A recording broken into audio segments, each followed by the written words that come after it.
Good, good afternoon, Hockenheim. Hopefully everybody had a nice lunch break.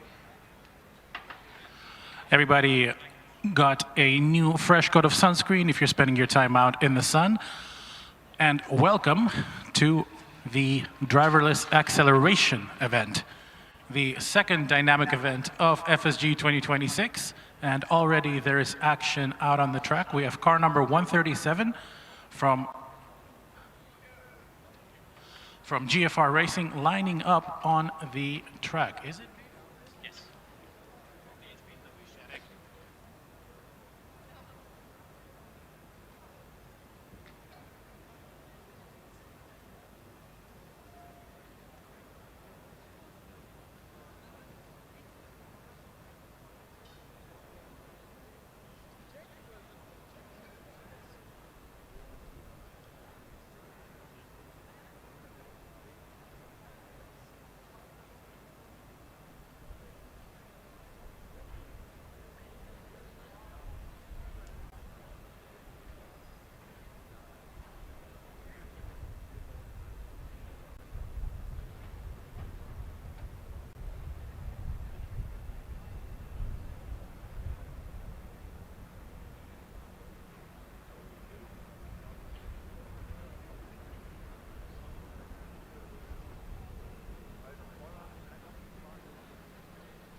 And there we have it, Igor. First car ready to start the acceleration.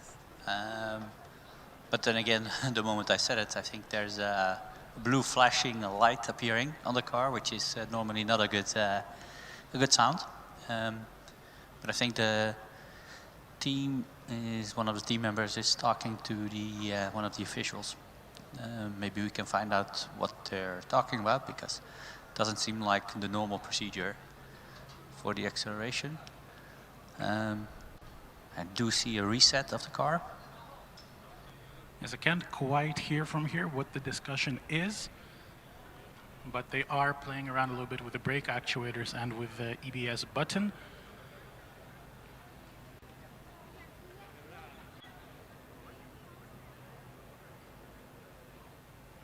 Yeah, we're still early today, obviously, in the driverless acceleration event.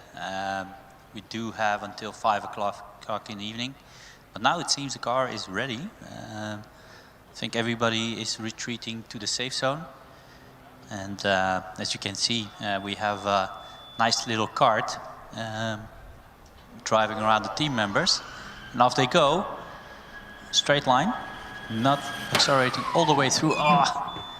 The car just veering off to the right. I'm not sure what happened there, but it went off track, and I think the safety official pressed the emergency button to keep the car from crashing into the barrier. So well done, but something went wrong for sure. No, indeed, and I think it was just past when the yellow cones ended. Maybe the car was trying to look for them, and once they ran out, the car started veering off to the right. I don't think this will count as a valid attempt, even though I think they did cross the finish line. But indeed, going off the track and requiring an emergency brake, I believe, is a DNF on the first attempt.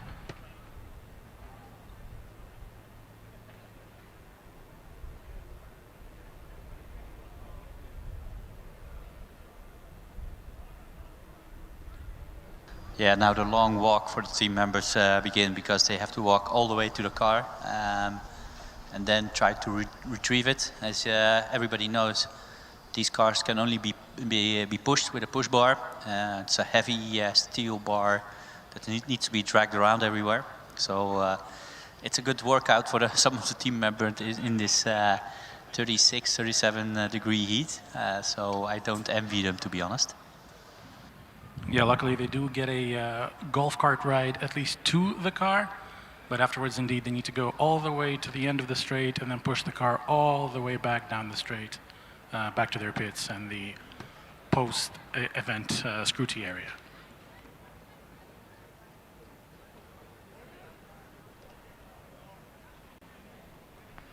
And now we have already the second car lining up, car number 124 from Tallinn.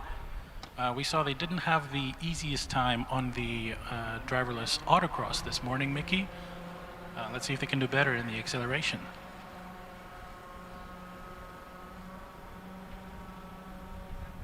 No, exactly. They had a lot of issues with the car not willing to do the driverless autocross properly. But maybe they found the right setting for the acceleration, which in theory should be a bit easier, Yegor. But we know from experience driving fast in a straight line in an autonomous car is not that easy. So we see a lot of issues for certain teams. But we'll just wait and we'll find out. No, indeed, not the... It's a very straightforward event, but not very straightforward indeed. We see cars every year getting uncomfortably close to the barrier on the right, or a little bit too far into the grass on the left, hoping to avoid anything like that this year, of course. The more successful runs we see, the more interesting the competition is going to be. But right now, after Tallinn, I don't see too many cars in the queue. In fact, I see no cars in the queue. I think everybody taking their time, thinking that there's plenty of time still left until 5 p.m., which there is. But considering almost every team will be having to participate in this event and do 2 runs, that time might run out much quicker than people expect. Yes, and this is one of the events, Yegor, that is mandatory to do. Well, mandatory, of course, if you want to get points, and it's a lot of points to the main cup, not just the driverless cup, but also for the main cup. So if you the main event, you want to score points, this is what you have to do. This is 50 points as well. So it's and we've seen competitions being decided by only a couple of points. So if you miss out on this competition or this event, and you lack the 50 points or 40 points or whatever, it can still hurt your standings in the end.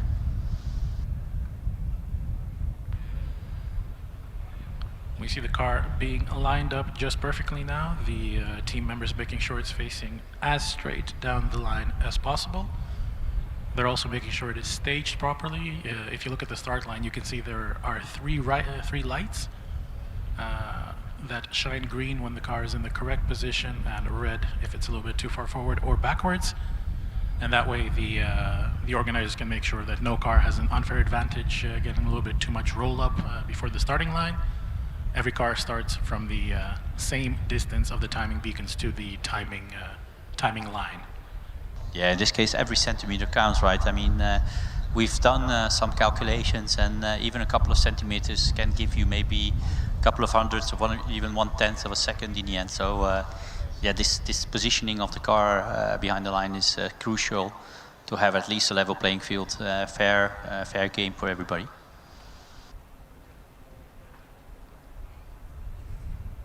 And also just a reminder, as you can see, all the officials do not stand in front of the car, obviously, but also not at the in the straight line at the back of the car, because these are all electric cars, and the electromotors can just as easily turn backwards as forward. So as you will notice, none of the officials will stand directly behind the car either. This is obviously just a safety precaution. These cars are safe, but you never know when software can go haywire or not. And the car should be almost ready to drive now. There's the ready to drive sound. A very smooth getaway and accelerating nicely all the way through to the finish line. And our first competitive time on the board, 3.56. That's very decent indeed. It was a very smooth drive off, almost no wheel spin. I didn't see any wheel spin. It was just so smooth and, and quiet. You couldn't hear anything about from this car. So well done.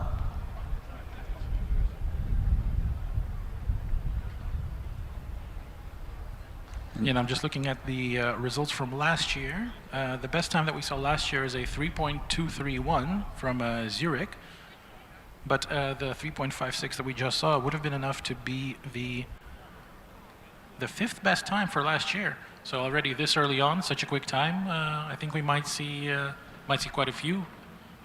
Yeah, it looked really controlled, smooth, no dramas, not even a little wiggle. So they got it right the first time. So next car is Karlsruhe, Kit. We used to see them do well in different events on the autonomous cup. So I'm not sure whether they will get this down as well. It will be hard to beat the 3.56 already. So the benchmark is there. And we're only half an hour into the competition, not even 12 minutes. Yeah, last year they had a 4.1. I'm sure they'll be hoping to beat that time by a couple of tenths this year.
So Karlsruhe looks like the car is ready.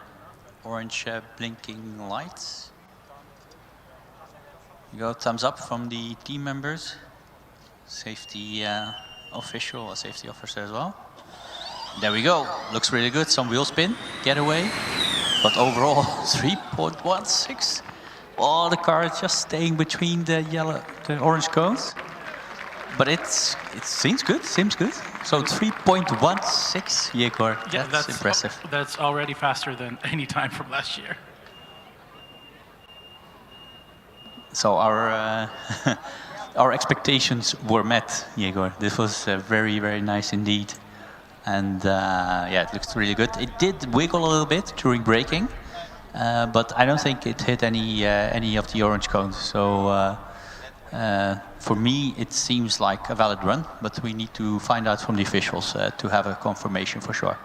No, indeed. There's, of course, still the post-scrutineering to go through, so any results you see on the timing sheets right now are preliminary. These are not the final official results just yet. But even so, a 3.16 on the second run of the day. It's quite a high benchmark for anybody going afterwards to try to beat. Do you think we might see a sub 3 second time this year, Mickey?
Yeah, we have the next car.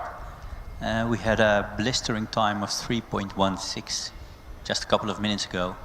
But if there's any team that can, if there's one team that can beat that time, which will be very, very difficult, it's Uni Stuttgart, Ren team. I think we've seen very impressive times from them in the past. I think we've even seen a 3.3 width driver. I'm not sure if you remember that one, Igor, but those were really quick times, obviously.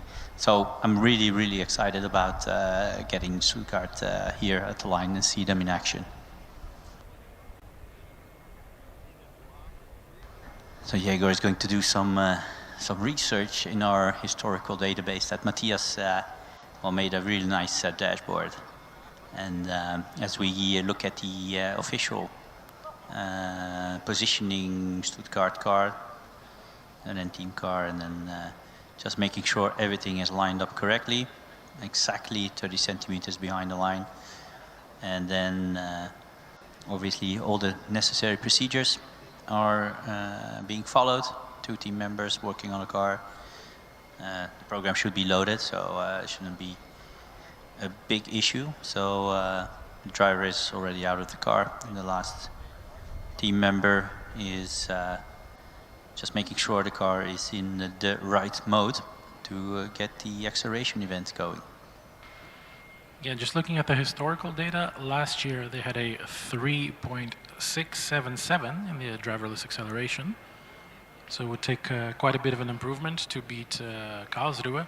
But then again, Karlsruhe was over 4 seconds last year, and they improved by a whole second. So, you know, nothing is impossible. Well, challenge accepted for sure. Yep, we see the orange lights turning on. Car is in ready to drive mode. The safety officer is just behind the car, looking at the car to see whether it will go in a straight line. Looked really good, 3.37 in the first run. Very, very fast time already, and there was a bit of a stutter off of the starting line. The wheel spun and then stopped and then started going again. So I think if that little stutter can be eliminated, I think they could have could set a competitive time equal with Karlsruhe on their next attempt. Yeah, I'm not sure. It was like a little bit of a jump from the car, maybe, and then, but it was very, very brief, right? So they didn't lose a whole lot of time there. But you know, anything that you can improve on the start. The start is so important in the acceleration event. Yes, of course, you need a lot of horsepower, you need a lot of torque, you need continuous acceleration all the way through the line. But the beginning is arguably the most important part of the acceleration.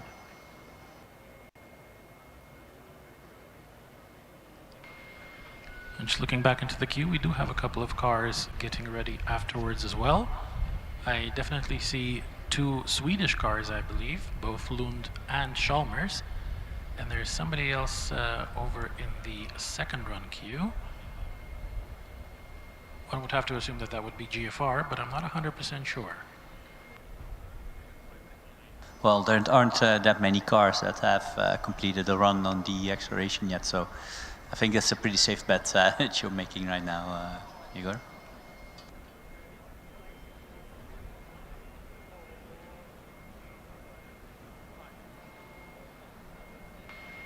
So the first of the Swedish contingent, you can hear the cooling fans are already running. Or is that just the sound of the car being pushed? No, it's definitely some kind of cooling with fans. Not surprised though, with these temperatures, something needs to be done.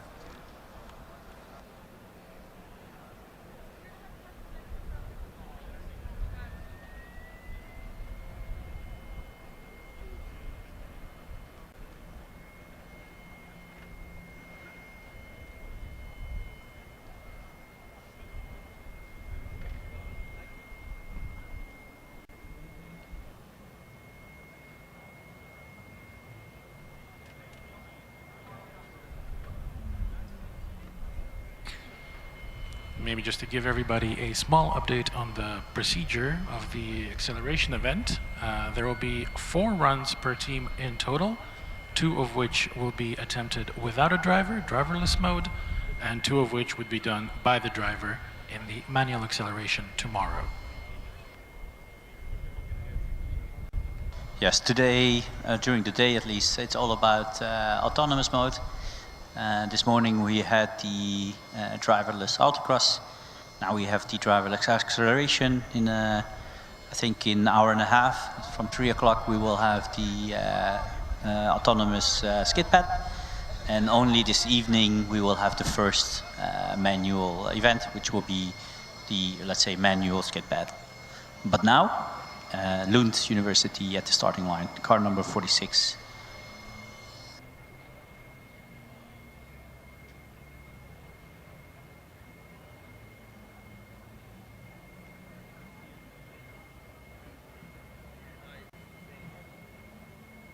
We're anxiously waiting for the car to do something, looking at the official. Official, as we know, always in contact with the timekeeping officials, which you cannot see. They're inside the black van, probably having some air conditioning going on there. So they almost never see the sunlight anyway. But they are in. They're very important for this event as well, because it's all about the time. Within hundredths of a second can make a difference. So it's important to keep the systems going.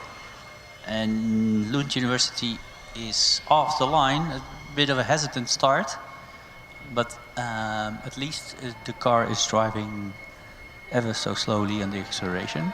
But in the end, getting to the finish in 16.6 seconds. Let's see if the car is coming to a stop, or it just keeps on driving. No, it looks like it stops. Yep, I think they have. Yeah, and hearing some cheers from the end of the pit straight there. I do see also a solid blue light, so that should be a valid run for Lund. Lundeba.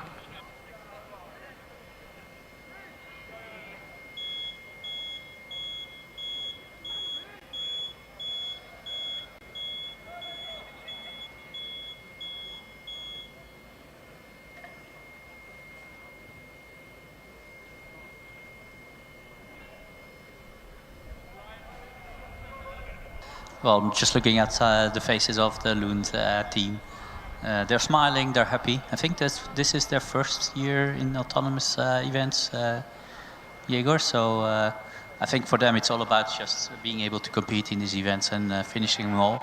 And the time will come second. That's the least of their worries. They just want to get everything going and finishing all the events, getting some points, and then maybe next year doing better. Yeah, I think we might have seen them, at least at FSG, try to pass through driverless scrutineering and try to do the driverless event, register for them. I'm not sure if we've seen them actually completing any of them successfully, but we have seen that now. So indeed, very good first steps for Lund in their driverless development, and indeed, after getting some basic experience under their belt. Yeah, exactly. I mean, 16.6 will not get them the highest amounts of points, obviously, but at least you can say, look, we were there, we passed all the scrutineering events, and we managed to compete in this event. So, yeah, kudos for every beginning team if they manage to do that.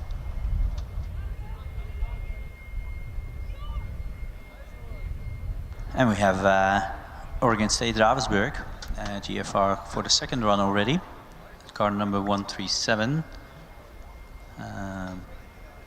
As well, the people new to this game wondering what that little box is that one of the team members is holding. That's the actually the emergency emergency brake or emergency stop button. So if anything happens to the car, it's not behaving as it should, the safety officer can press the button, and this will stop the car. Not only stop the car, but hit the emergency brakes, so it doesn't go into the wall, for example, or crash into the people. I'm seeing interesting with Ravensburg, those 3 lights I mentioned before about getting the car properly lined up on the start line. Judging by those lights, the car is a little bit further back than one would expect it to be.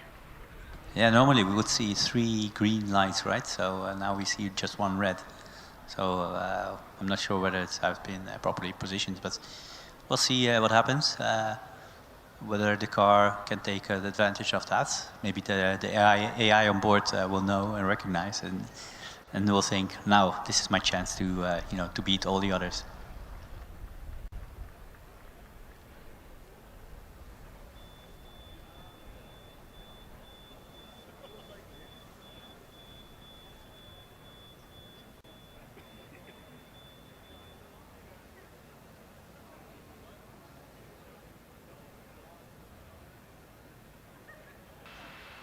Yeah, I think the officials might have heard us on the speakers. Now the car has been pushed forward, and we do see the 3 green lights we would have expected.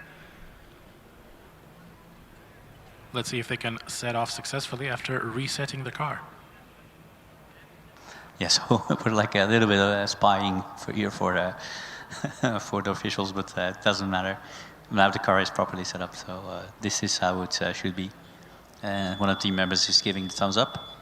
Yeah, now we can go.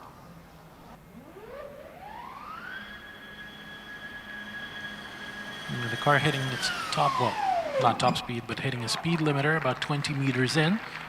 But it does successfully cross the finish line. No cones clipped, successful stop, solid blue light. So that should be a successful run for GFR. Yeah, it was a 5:37 for the time, which is, I mean, it's not the best time of the day, but it's still decent. And the getaway was pretty good, first couple of meters, but then there was some hesitation before the car actually managed to accelerate after that. So there was something, well, hesitance. There's some hesitance in the system after the first 3 meters or something. Yeah, it looked like a slightly more pronounced version of what we saw with Renteam. Also that little stutter at the start and then accelerating continuously. Let's see if the next car, number 95 from Chalmers, can do better. And just looking at the info we have for Lund, Mickey, I see that their goal for the competition is to finish all EV and DV dynamic events. So definitely explains the happy face that we saw earlier. There you have it. We guessed it right. I didn't even peek at the. This is a commentary form, I guess. So another reminder for everybody all the teams that haven't filled in the commentary form, please do so, because otherwise we are speculating and making things up. And if you help us by providing some more information about your team or your car, that's always nice for everybody else to hear. And we will use it. So today and next days, we have a lot of time in dynamic events, and for sure we will have time to mention the things that you will provide to us. So already thank you for the teams that have provided this information, but we are looking for even more.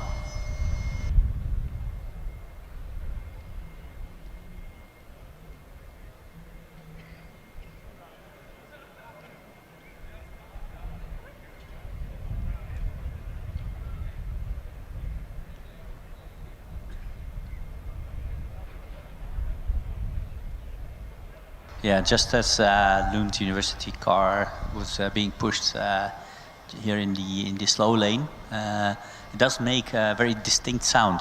I'm not sure whether it's cooling or the systems that just are on, but it is recognizable for sure. In the meantime, Chalmers car number 95, is ready to go. See the orange light on. Distinct sound can be heard. There you have it. There we go. Very clean getaway. Very nice acceleration all the way through. Oh no, it spun out just to the left. The moment it hit the brakes, it looked like it spun out of control. So, but it looked really, really fast as well. Competing for sure below the 3.5 seconds. No, indeed, it was a 3.36. Yeah, too bad it spun out of the track. That for sure would not be a valid run in the end. I'm not sure that it can be called a controlled stop. It did stop, but not in the way it should. You know, like they say in aviation, any landing you walk away from is a good one. So I think in that acceleration, any stop that the car rolls away from is a good one. Yeah, I mean, if it looked like the moment the brakes were hit, it just went to the left. The other way around, it would have gone to the right. The barrier is very close. So maybe it's good fortune for them that it didn't go in the other way. Now it's just on the grass, the very dry grass, just to mention that. But yeah, let's see if the second run will be better. But the acceleration itself looked really, really impressive, right, Igor? But I think it would have been the second time. Yes, it would have been the second fastest time we saw today. It was very, very smooth off the line, accelerating continuously, no stutters, no hesitation from the car that we could see anywhere. So indeed, only the braking after the finish line, letting the side down a little bit. But I think if they can figure that out, they're definitely looking at a top 5 time for the event this year. And looking a little bit further back in the queue, we also have car number 42 from Prague coming up next.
Yeah, now this should be interesting as well.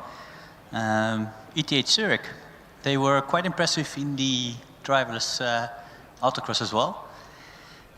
We spoke about high expectations for this team, as always. So former winners, they've won many, many competitions. So we always expect big things from this team. So I'm really looking forward to what they can do on this event.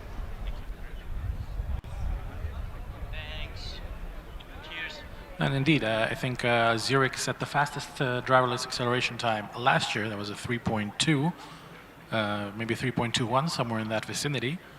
So this year, we saw Karlsruhe already beat that by 0.05 of a second. Let's see if Zurich can improve even more.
So the car is set up. Let's just wait for the final checks and the ready to drive sound.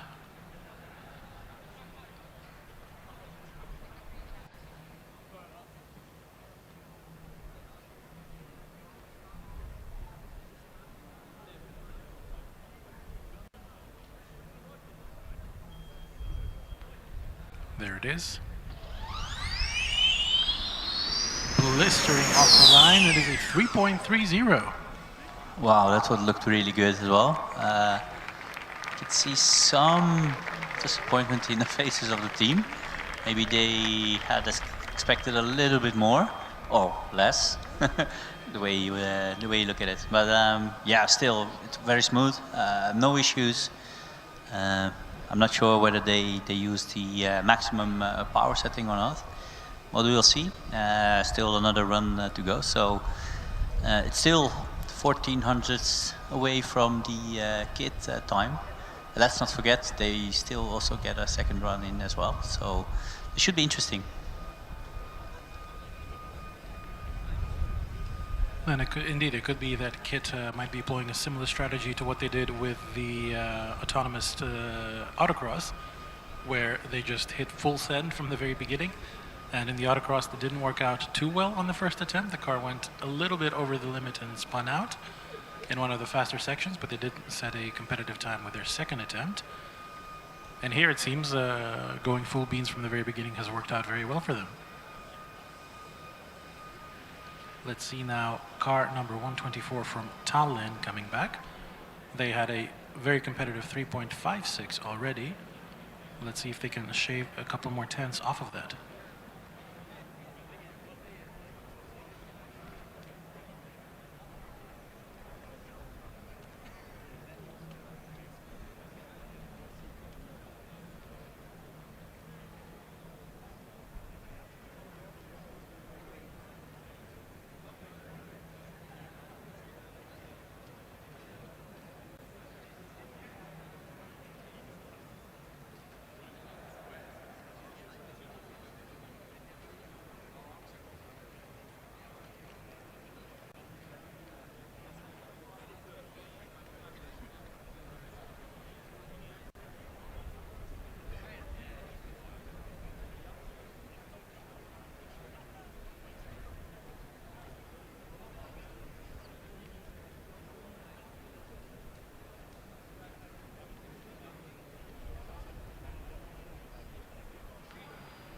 Right, the team from Tallinn just doing some final checks, once again making sure it is lined up as perfectly down the middle of the track as possible.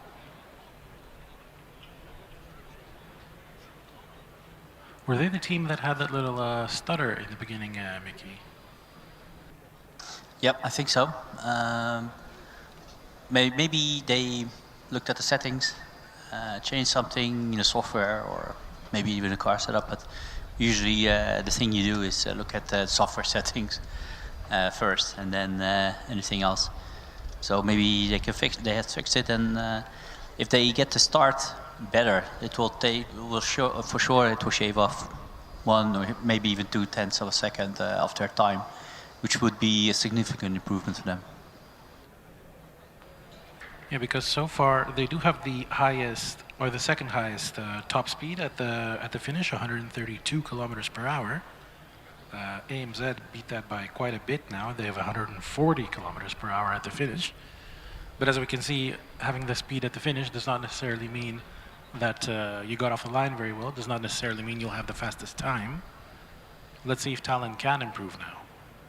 So will those high speeds at the end tell you that there's ample enough torque and power to accelerate all the way through, right? So if you can get the start right and then keep accelerating the way you did in the first run, that together should have a very good result.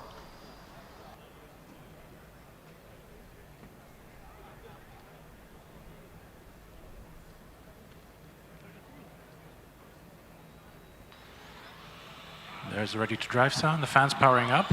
Much smoother off the line, but unfortunately straight to the right, clipping a couple of cones, and I think that would have been the safety officer hitting the button to make sure there are no sudden meetings with the pit wall. Yeah, there was quick reaction from the safety officer because the moment he saw that the car was going to the right, he pressed the button, and then even then the car only kept clipped, I think, 2 cones. So quick reaction probably saved the car from going even further towards the barrier. Unfortunately, no improvement for them on their first time. The getaway itself was without hesitation or any jumps or hiccups or any shenanigans. But of course, in the end, if your car is going towards barriers, you have to press the button. Don't take any chances, right?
So we now have car number 160 from Wrocław lining up on the starting line. And past that, the queue does seem to be quite empty. We were just checking in with the scrutineering status. We have had 5 teams set a run so far, and 22 more that are eligible to set a run. But hopefully throughout the day, there'll be more teams, working out some last little bits, getting through scrutineering, and showing up here on the driverless acceleration event.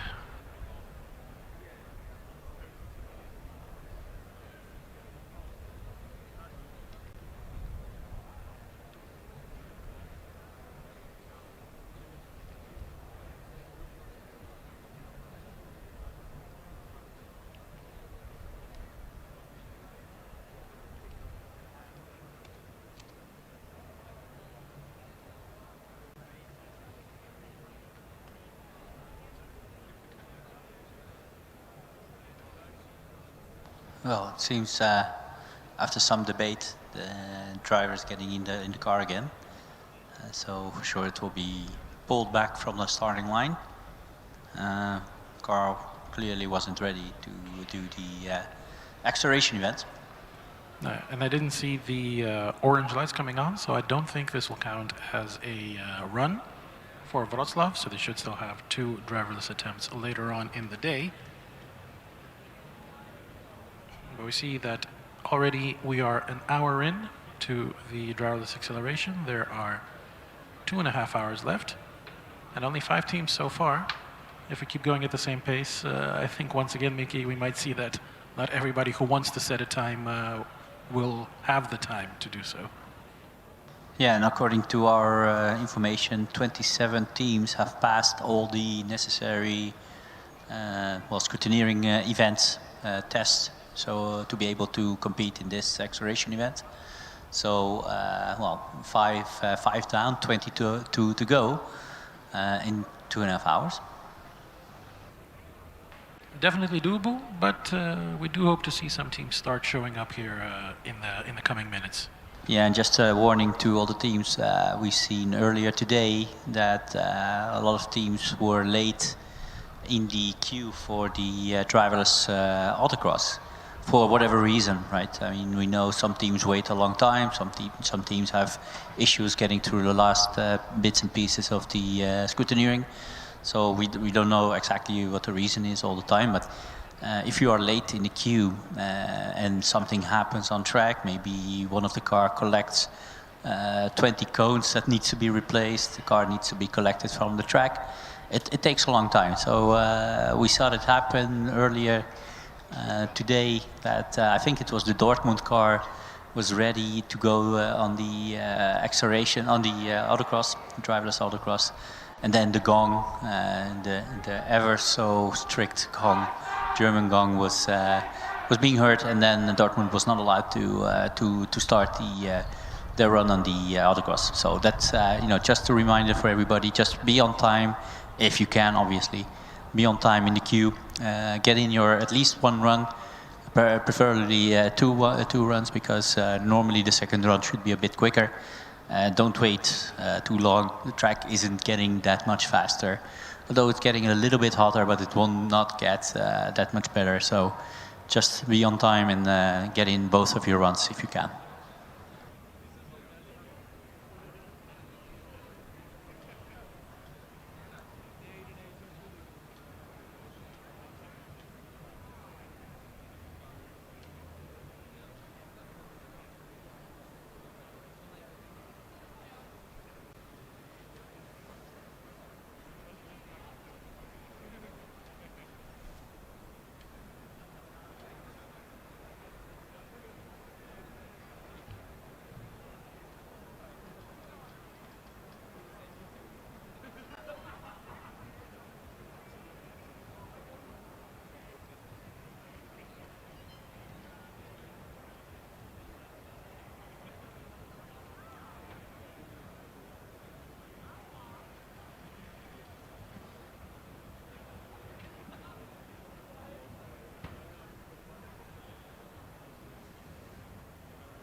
So Mickey, after that 3.16 from Karlsruhe, you were saying there are a couple of teams you might expect to match it or beat it, and I think one more of those teams rolling up to the start line now. Car number 31 from TU Munich.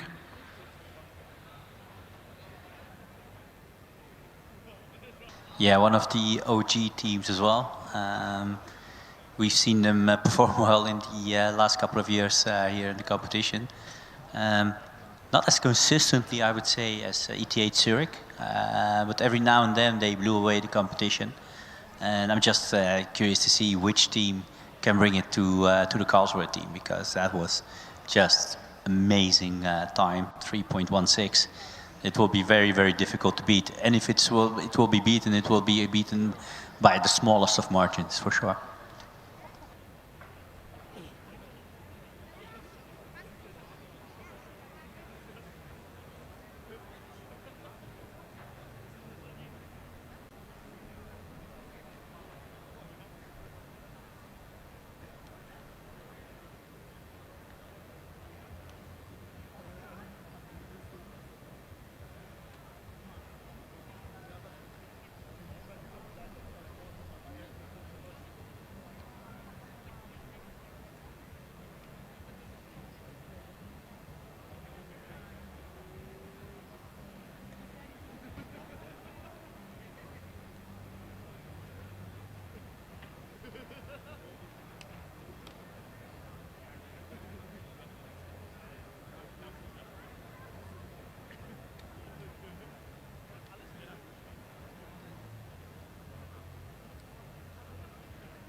So now we have it. Car number 31, Munich. Too fast.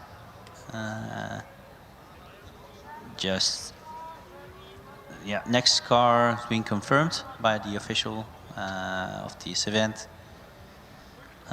Being ready.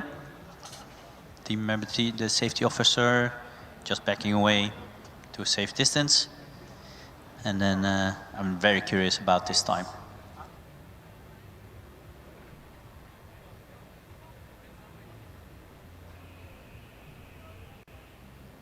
And here we go. Very clean getaway. 3.1, but the car hit a number of cones. But it was faster, 3.11. That was really impressive. Wow, but unfortunately that will not be the fastest time, because it took out a number of cones, the whole on the right side of the track. So I'm not sure whether the safety officer had to intervene or not. I would say so. But whatever it takes, it will not be counted as the fastest time. But the time itself was impressive, 3.11. That's very, very interesting.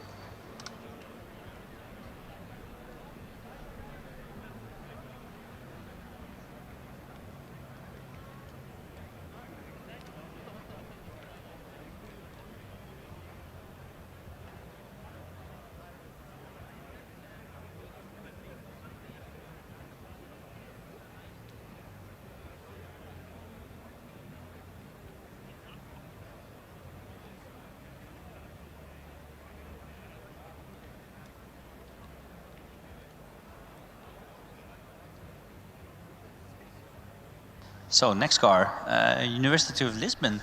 I don't think we've seen them on the driverless autocross, right? So this will be a new, well, their first dynamic event then, I guess, for this car number 50.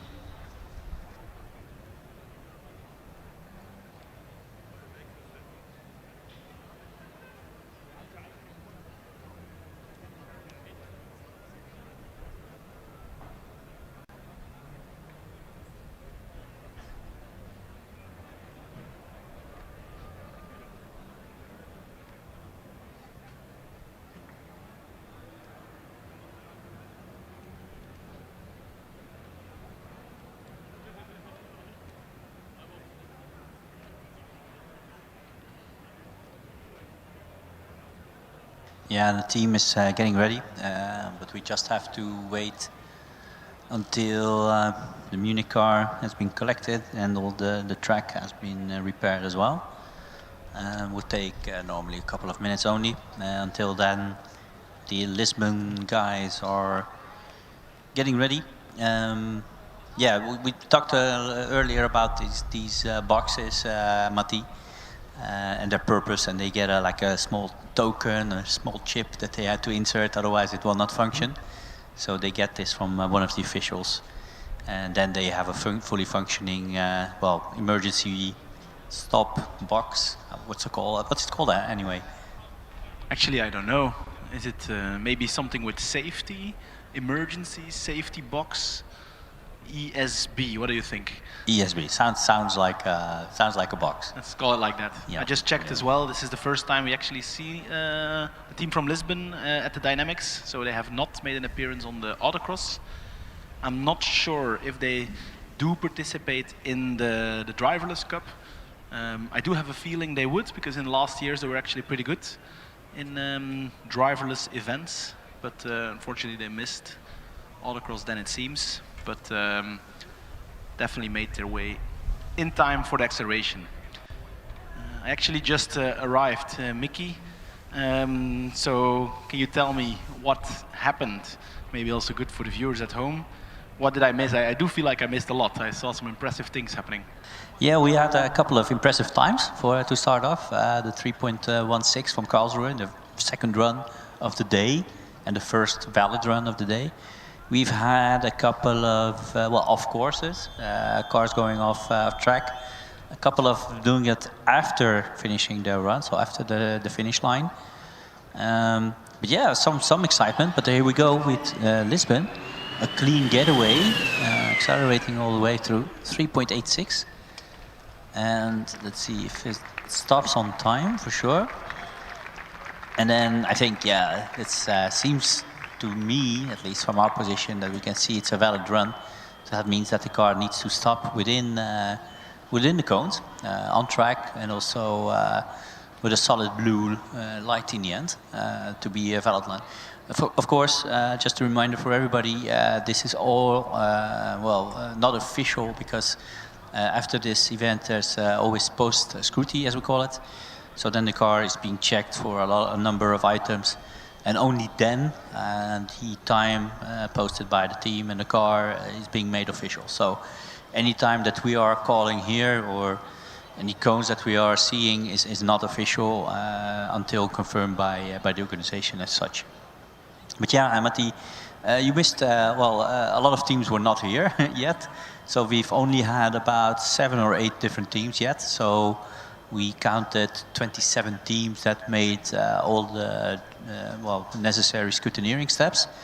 So we should get at least, maybe even 20 teams coming to the driverless acceleration. Next one is CTU Prague.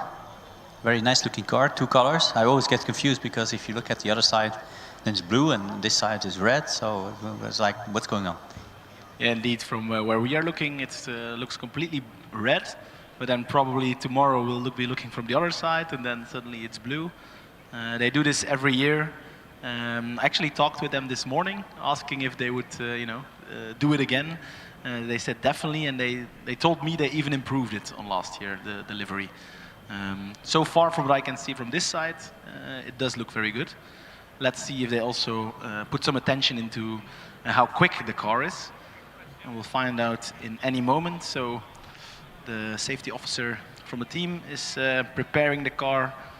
No drama, all seems going as planned. And then I think they will be getting the green flag anytime soon. Super cool rims, by the way. Look at it, Mickey. It's completely closed off, even with it's stripe aerodynamic, right? Yes. So I'm not sure at these speeds how much time that gains them, but it looks cool for sure. And even let's say the fittings are in the proper color. Indeed, it has some racing stripes on it, and we all know that adds at least 1 extra horsepower. Yeah, if a car looks fast, then usually it is.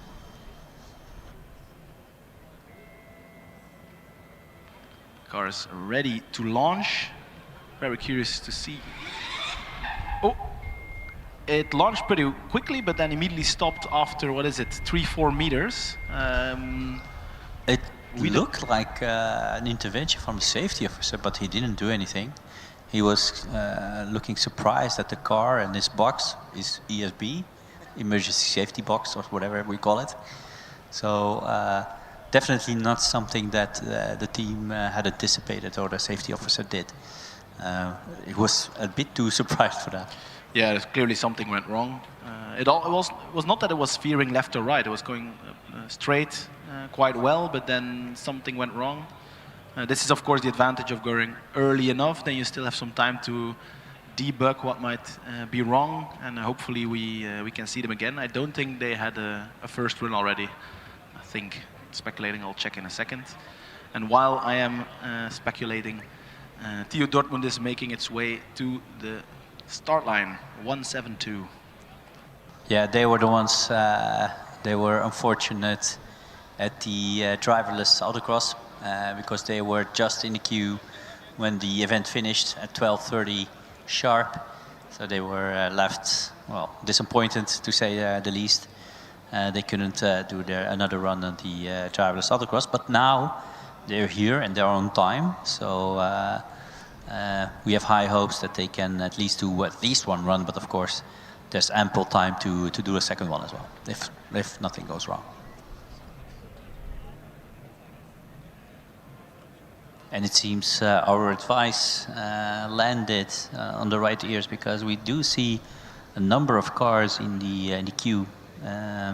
It's coming up, car number 78, I can see from here, and some 2 or 3 other cars just behind them as well. So we actually have a queue, which is always nice to see, because you know, at least there's some action going on the track.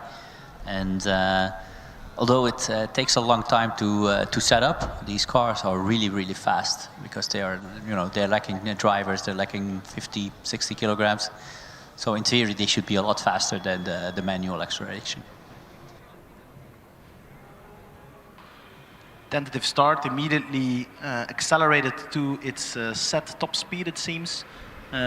This is a tactic and stops right across the finish line. I hope they made it. I think they did. I hear people being happy, so that sounds well.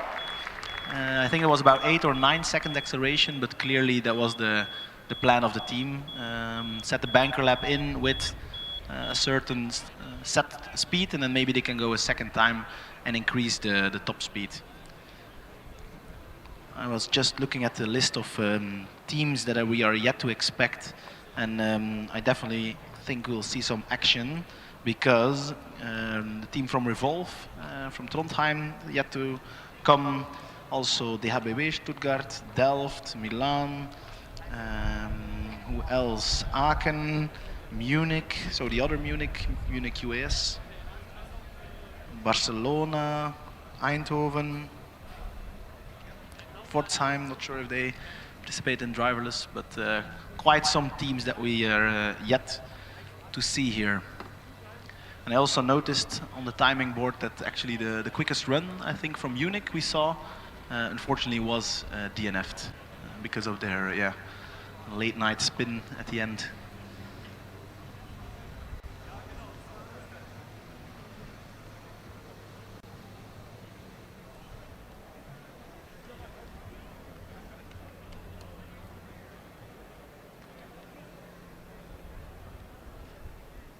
Yeah, and just also to remind everybody, at 3 o'clock the driverless skid pad also going to open. That will be open until 7. This event will be open until 5. So I think if any team has not done their run in the driverless acceleration, well, my advice should be to do it as soon as you can, and then go to the skid pad. Because that's, you know, it makes sense to do it that way around, and not the other way around, because then you'll have to hurry all the time. But you know, teams they set their own strategy, and you always need to follow your own strategy, right? Yeah. Meanwhile, TU Hamburg car 78 is on the starting line. I have high expectations for them, because they did extremely well on the autocross this morning.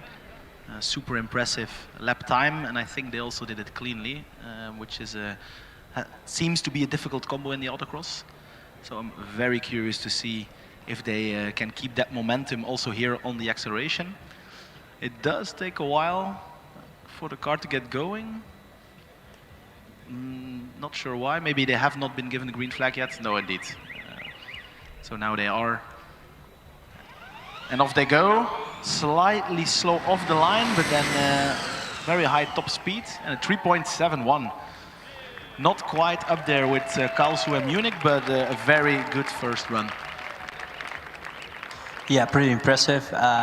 You could see the start being a little bit hesitant, and also the acceleration afterwards wasn't as fast as the top teams. So, well, if you add it all up, then the difference between a 3.71 and a 3.11 or 3.16 is half a second, right? So if you add it all up, everything counts. So.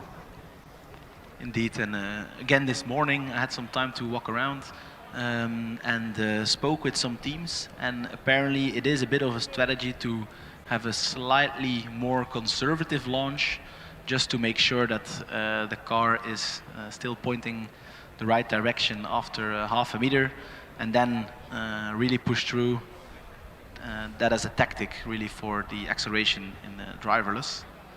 Because we've seen some other cars that start off wobbling a bit, and then the quicker you go, the bigger the wobbles become, which is of course very dangerous if the car loses control. So I think valid strategy for a first run, and then hopefully they can push it further. Meanwhile, I see the car 135 WOP Racing. Beautiful car in my opinion. I feel like every year they go for a slightly different livery.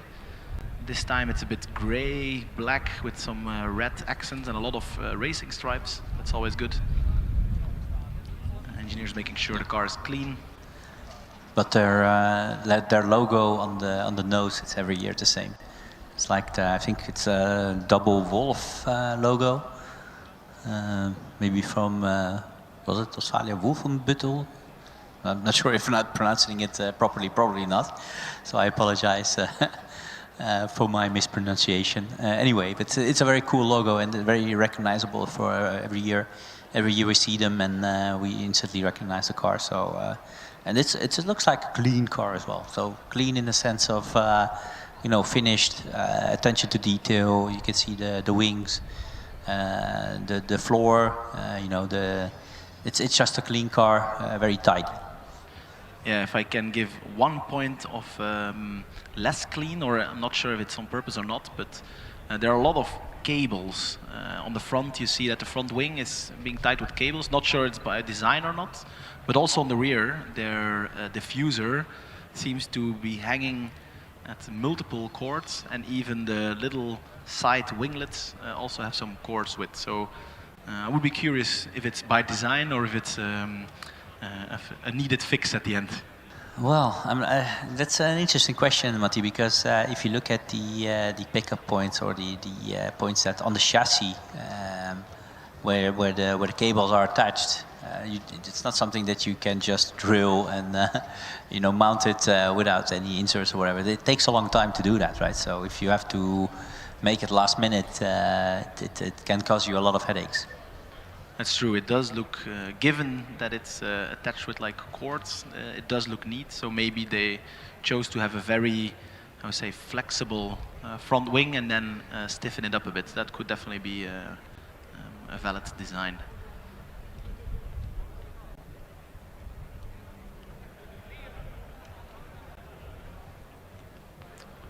I do hear the official calling for the push bar, so clearly something is not going as they expect. Actually, I'm not up to date to what the rules say now. Does this count as a run or not, Mickey? How did they enforce it this morning? Well, I don't think it will count as a run as such, because they were not, the car wasn't ready and it was not given the go-ahead sign, right? So this morning in the we saw the same in the autocross. As long as the, let's say, the virtual green flag has not been given, then it doesn't count as a run. So, but we'll have to check. Obviously, we're not, you know, in the inside, let's say, or in the inner circle of the of the organization as we speak. But yeah, this would be my guess. Yeah, and honestly, I like that. I think it gives teams the options, and also the level of the driverless cars has been gone up a lot. So we do see a big volume of cars. They're all very quick to prepare. So given that's the case, I think having a little bit of leniency there only makes the competition nicer. And just remember, they're not allowed to turn on the car to test it, right? So they're not allowed to turn it on in the queue and say, okay, let's see if we're ready or not. So they only the first time they find out whether they are ready or not, it's when they are lined up, ready to go, and that's the moment then you discover whether you did everything right or not. So I think not having it count as a run is a good thing, because it's just seems fair. Then we have this beautiful car of Rocklaw, and I'm not sure if I pronounced it correctly. I heard probably not. Jegor say Wrocław. No, really? Yeah, but Okay. I'm not I sure. think he knows best. So. Yeah, probably. Probably better than us, for sure. No, it's a beautiful looking car. I feel like they made huge steps as a team in the past 3-4 years. They actually used to be very good at acceleration and combustion. So they won it multiple times, if I'm not mistaken. But that's already a few years ago. And now they switched to electric, of course. Let's see if they're equally quick with the electric ones. And I wonder actually, is this their first driverless event or discipline they did as a team? No, I think we saw them this morning in the driverless autocross as well.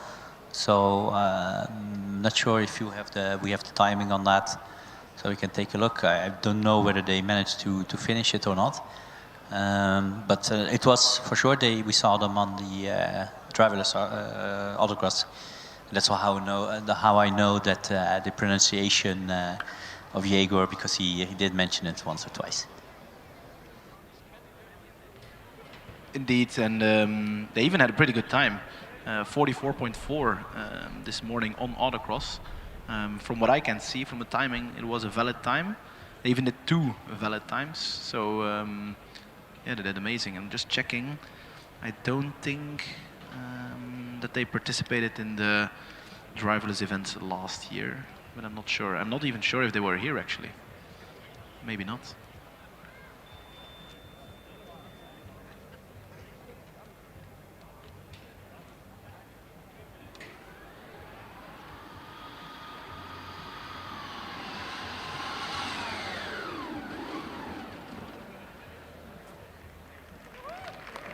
Yeah, it seems like a very run. It was at 6.89, if I was correct.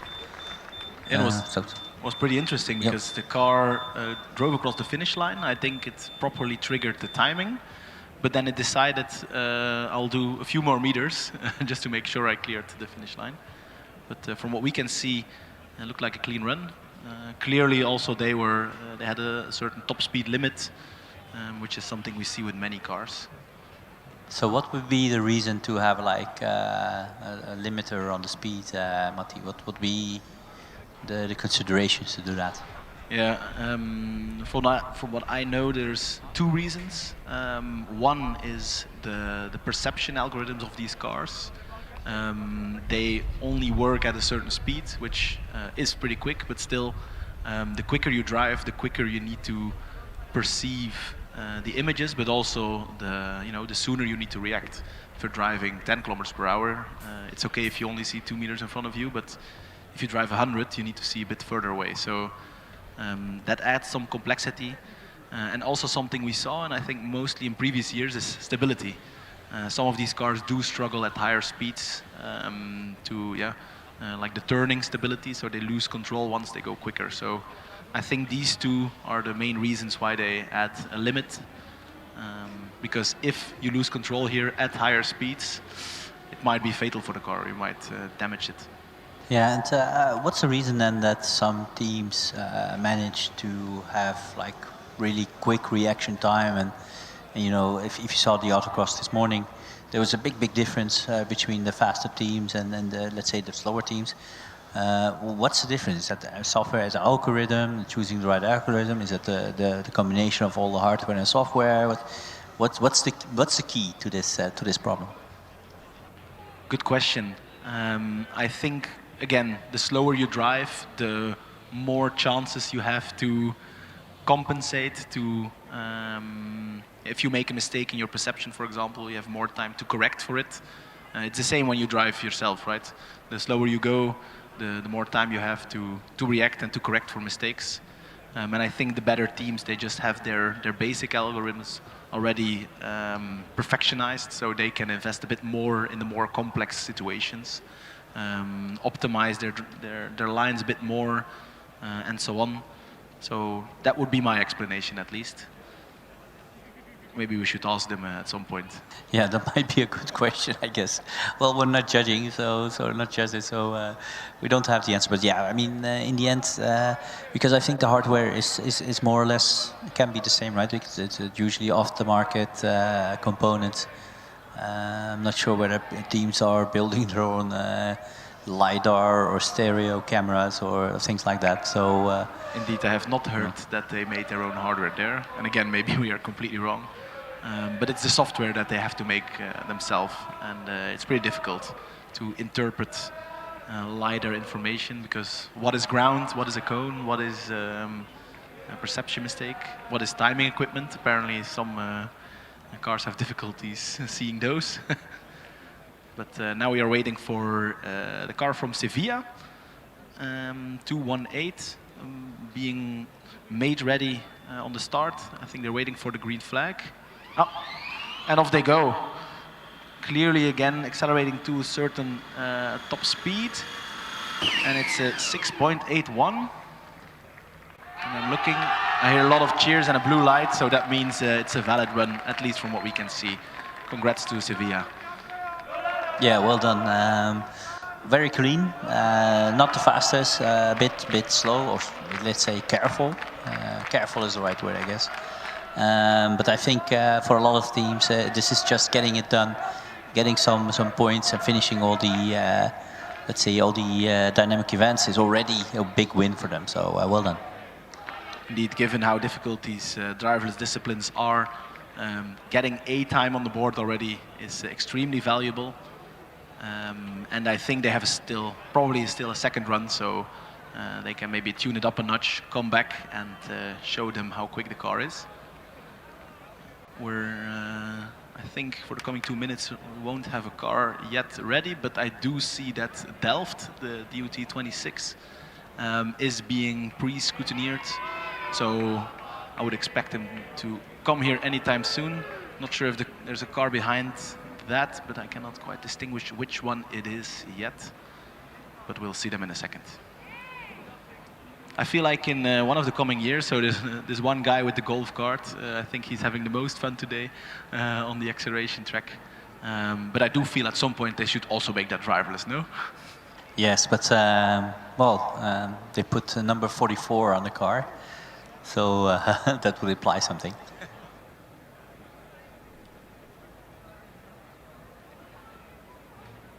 Yeah, and the golf cart we're mentioning for the people at home. So the team is here at the start of the acceleration, and then the car does the acceleration, which is 75 meters. So if the car goes even a bit further, maybe it's in total at some point the car is 100 meters further down the road. And then we have one of the red shirts here that drives this golf cart to transport the team and all their belongings to the car, so they can push the car again back to the pit and the paddock.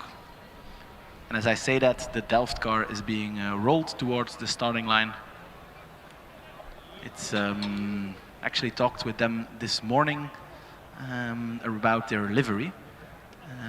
In the past years, they went for a bit darker blue livery, but because this is the 25th anniversary of the team, they went for a more traditional Delft-style livery, and that's why you see these blue flowers more across the livery. And I think they did a very good job at making it look really cool.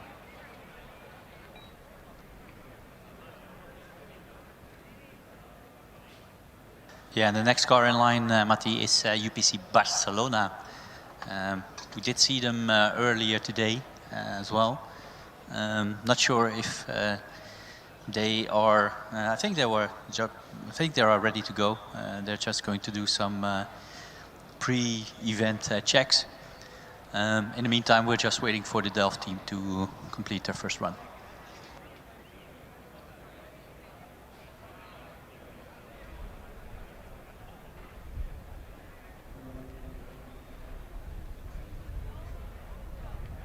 Maybe on a more technical note, again, I'll tell a story from my morning walk. Talked with some teams about their strategies regarding driverless accelerations. And I did already mention that they go sometimes for a bit lower torque at the launch to keep things under control. But I also talked to an engineer about slip ratios. And sometimes they even opt to lower the slip ratio, the set points a bit, again, to make sure that the car stays in control. So I was surprised to hear that multiple teams use this strategy to be a little bit safer on the acceleration.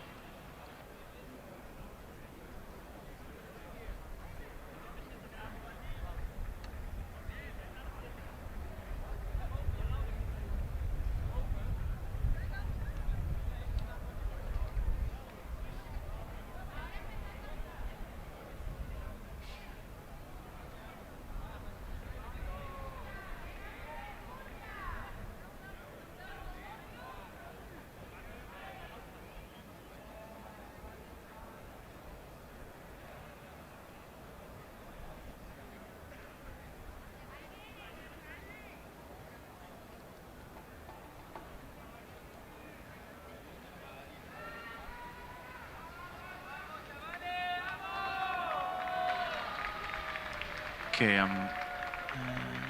the team members from Delft are being summoned again. That often means they have an issue getting the car started because they have not been given the green flag or the go yet. It should be fine for them. Of course, they do lose a little bit of time, and there's not that much time left in this session. And they also need to do the skid pad, of course. So I feel like the car will be pulled back, and then also the driver needs to get in again. So the driverless cars, if they're being transported on the track, they do have a driver in them.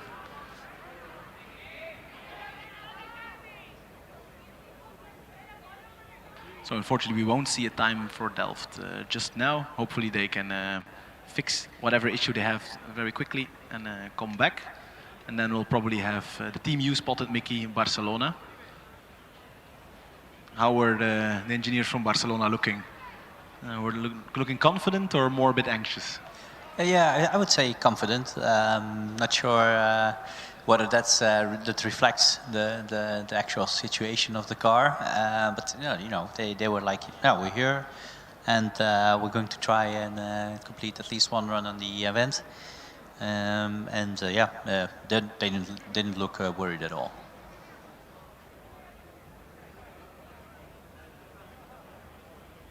And again, we have a little bit of an empty queue.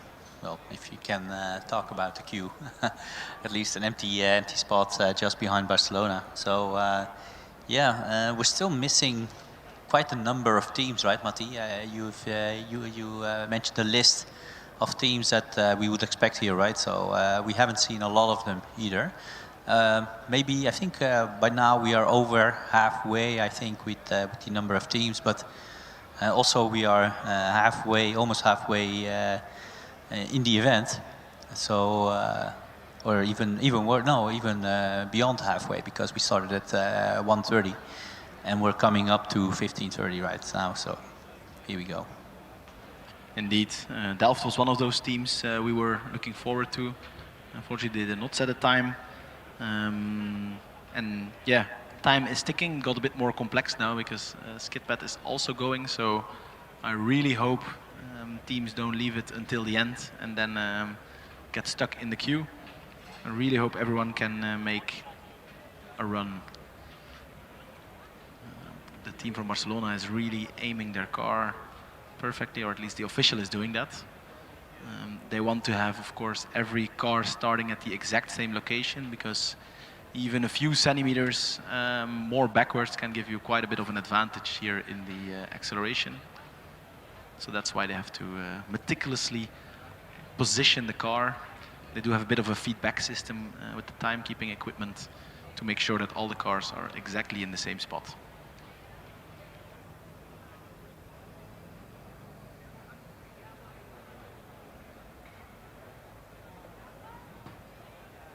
So maybe just to check the top 10 we have at the moment, at least from what I can see. We have Kit with the best time, 3.1, followed by Zurich, 3.296, so 3.3, rounded off. Tallinn with a 3.5, Hamburg with a 3.7, and in fifth place, Lisbon with a 3.8. And then come the other cars at a 5.3. So really the top 5 is relatively close, and then there's a bit of a gap with GFR at 5.3, and in 7th place, Rocklaw, which we saw a few minutes earlier.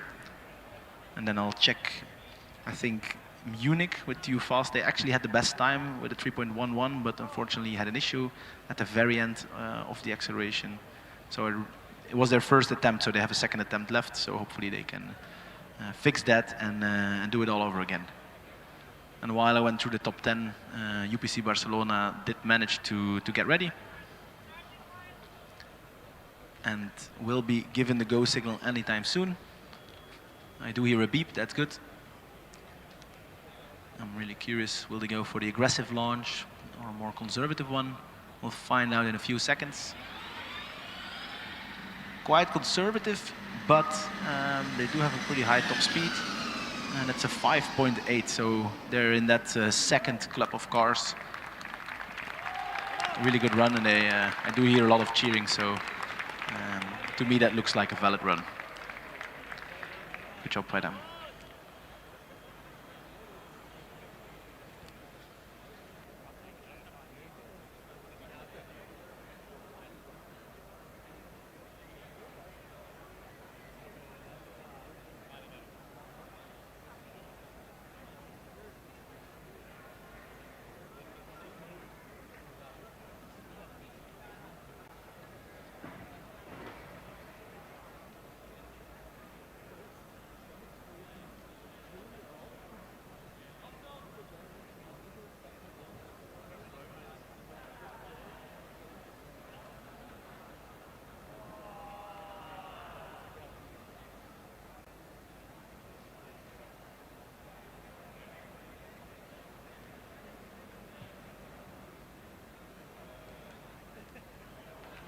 So WOP Racing were here, 20 minutes ago, and they're choosing to do their second run almost immediately. So clearly they were pretty happy with their first run, or maybe they didn't start. Was that the case? And maybe that's the case. I'll check in the timing in a second for you.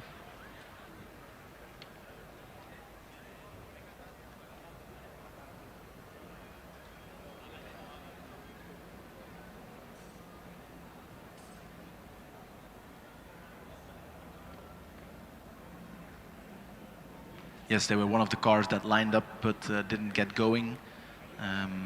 So that's why they are here so quick. Clearly they found the issue very quickly and can make their way. So this should be their first attempt on the driverless acceleration.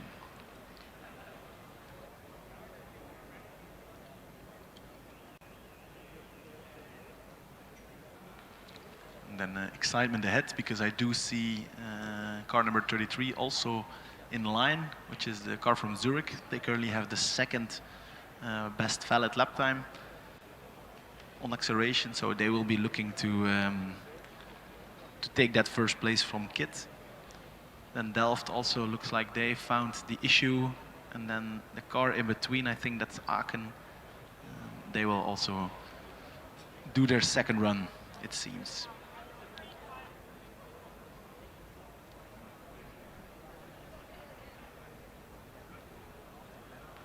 Car 135, will they get the car going this time? I think it already looks better because they have charged the car, prepared the car, and are waiting for the go signal. So that's already a step better than they did 20 minutes ago. Once the official hears that the track is clear, she will give the safety responsible the signal to make sure that the car can go. And then we can hear a beeping signal here, meaning that the car is ready to launch. I think this car definitely has some potential. I do hear the beeping, so we'll see the car launch in any second. Off they go. Again, at a certain top speed capped very clearly, and that's a 6.89. Very happy faces on the engineers because it looked like a valid run. Yeah, just to emphasize again how hard it is just to get a valid run in a driverless discipline. And let's hope that they can come back again and maybe pitch off a few more tenths or even a second of that time. Congrats, good job by them. This is, you know, what this Formula Student is all about. You know, it's not about, you know, setting the best time or, well, not always. Not always about setting the best time or beating everybody else. It's achieving your own personal best. I think if you keep doing that, in the end you will come out on top if you keep improving yourself. So well done by Westphalia.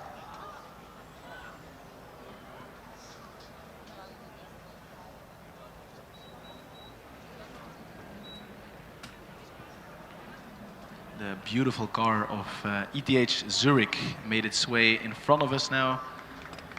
Some engineers cleaning the tires a little bit. I see the tires also have markings on them, front right, rear right. I assume the other side also has markings. And I do feel like this year their car looks a bit different. The rear of the chassis is really, I feel like, probably very thin, but very tall. So I would be very curious to see how their accumulator looks like. Maybe it's a bit more in the shape of a tall building rather than a flat pancake.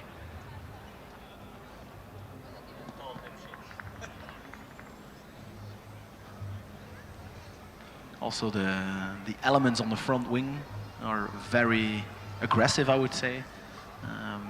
If you ever have the chance to look at this front wing, some of the winglets on top of it are almost pointing, what would you say, 90 degrees outward, like creating an outwash, very aggressive winglets. I have not seen this before on a Formula Student car. Some teams do have these winglets, but that aggressive, I'm not sure if I have seen that yet. Yeah, and they were already impressive on the autocross event. Maybe not the quickest time overall, but very, very good, very decent. I do expect a lot from them already because I think their first time was already, the first run was already in second place, right? If I Indeed, it was a 3.29, yeah. so almost 3.3, let's say. Yeah. So yeah, you need to score points on all the dynamic events and static events as well, obviously. But you need to score decent points on all the events. And in the end, of course, Sunday endurance, the most amount of points. And we know from this team that they have a very good balance between going fast, but also preserving the energy in the batteries. Somehow they manage to find a very delicate balance. And in the end, they score heavily on almost all the endurances that I've seen from them. So yeah, if in the end you finish all the dynamic events and score heavily on endurance, you get there. Talking about getting there, 3.36 yeah, from Zurich. It looked very good and very aggressive, but I did notice they had quite a bit of wheel spin around, let's say, 10 meters off the line. You could clearly hear some tires spinning up, so my guess would be that they lost a little bit of time there. Of course, still an extremely impressive acceleration time by then. So good job, but looks like not good enough for first place. Yeah, and the longer we're here at this acceleration event, the more clear it becomes that the time of Kit Karlsruhe was really impressive, 3:16. And it will be very, very difficult for any team to beat that. As far as I can tell, most teams will be not even in the neighborhood. So it will be quite an achievement to have the second run of the day and the first run already having the fastest time. So, and again, it's unofficial.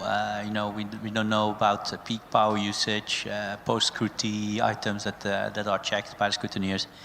But of course, this is all provisional. So yeah, but yeah, whatever you, however you look at it, it's a very impressive time. This is the first time we see Aken here at acceleration.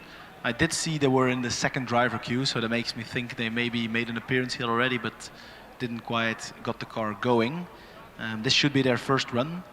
Last year they did a 3.9 on autonomous, so driverless acceleration. Let's see if they can improve on that. The car does look impressive. A lot of coloring. I feel like in previous years it was just the white and the blue, but this time they added some red accents as well, and a lot of sponsors. So let's hope for them that all these sponsors supply them with a good amount of money or parts, and hopefully all of that money went into buying speed for the car. Don't mock me, Mickey. How else would you say it? Well, you know what buying speed means, Matti. I'm not sure if I know you're not in the scene, right? But it means a bit something different. But I was quite, you know. Look, I'm not Dutch, so I'm innocent. Yeah. Well, nobody's perfect, Matti. So don't worry about it. But anyway, yeah, the car looks good. We've seen them already here in this morning as well, and. Yeah, the team from Aken. Let's see what they can do. Will they be able to challenge for the top spot or not? Wow, really good acceleration. Yeah, sure. 3.67. I do feel like they had a very good performance off the line, but then they did clearly have a certain top speed set. But yeah, 3.67. That is a 3/10 improvement from last year. Yeah, I think looking at the top speed. It doesn't even come in the neighborhood of the quickest time. So I tend to agree with you, Matti. The first part was very good. And then, yeah, then didn't accelerate all the way through. If you look at the end speed, it's quite a bit lower than the top teams. And what I took away from this run, actually, 2 years ago, or 3 years ago, I think, Aken won overall, and they had an extremely quick car. And what I could see from this run is that this car behaves the same as the super quick one we've seen. So I'll be looking forward to also the skid pad this evening and the autocross tomorrow, because if it looks as quick, you know, as good and quick as I think it is, then I think we'll see some impressive times from them. Car from Delft were here also 20 minutes ago, didn't quite got the car going. So this is still their first run. Let's hope they can get it going this time and see what they have in store for us.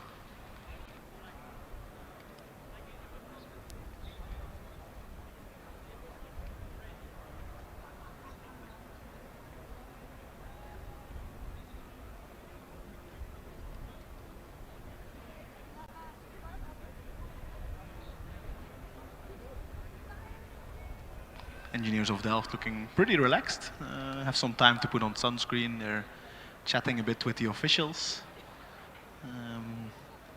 So that makes me think they are pretty confident in the car. Good to see. And, this time it seems that the car does get, how we say, charged or loaded, because the yellow light is on. The official is now waiting for the track being cleared, and then they will be given the go signal.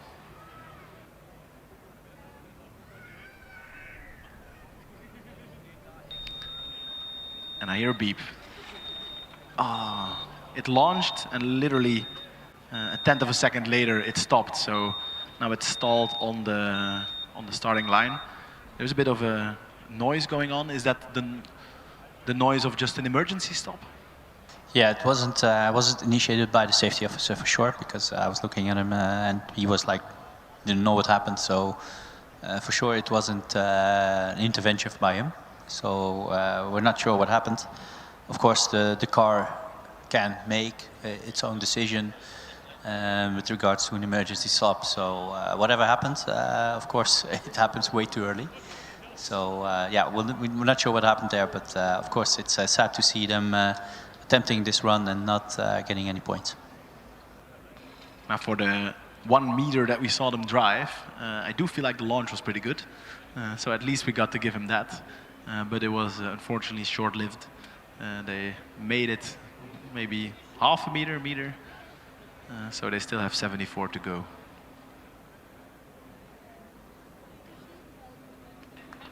Vienna making its way.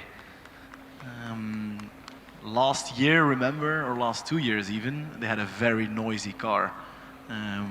We were even questioning if they weren't secretly combustion. But I actually asked them, and they fixed it, unfortunately. So now it sounds like a normal electric car. Have we seen them this morning? Yeah, for sure. So at least they were, but I'm starting to doubt myself, to be honest, Matti, because we've seen a lot of cars coming there, attempting one, but not actually driving. So we have to take a look at the list because my memory doesn't serve me that well anymore. But it's okay. That's why we have the bookkeeping or the time keeping in place to see whether they. But I do remember they, well, tell us. They indeed did not have a time. No time. And also not a DNF. So either they, made it but didn't quite start. But they definitely didn't attempt a full run. I'm also not 100% sure if they participate in the Driverless Cup. So there's a bit of a difference.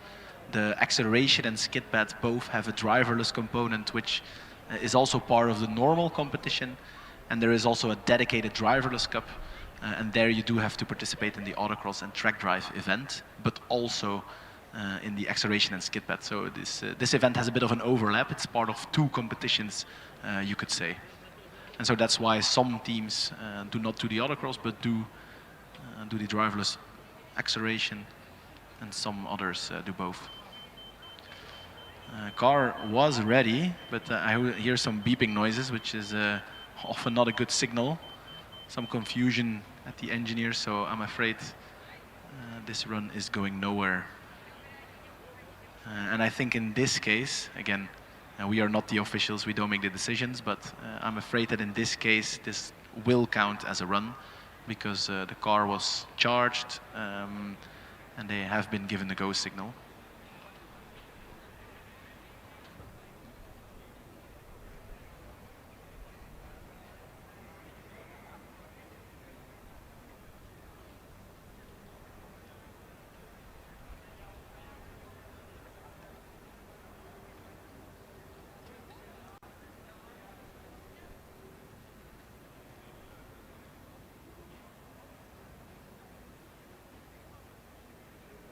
So less than 1.5 hours left in this session. We did already see quite some teams, but still a few are missing. Think of Revolve, for example. We have not seen them, I think. We did see Aachen now, that's good. Also Delft made an attempt, unfortunately not wrapped it up. But only 1.5 hours left. And there are still some teams that need to do their second run.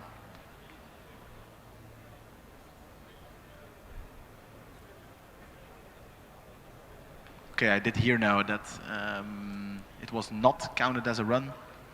Again, not 100% sure. We're not the officials. But maybe we should read the rule book when it is and when.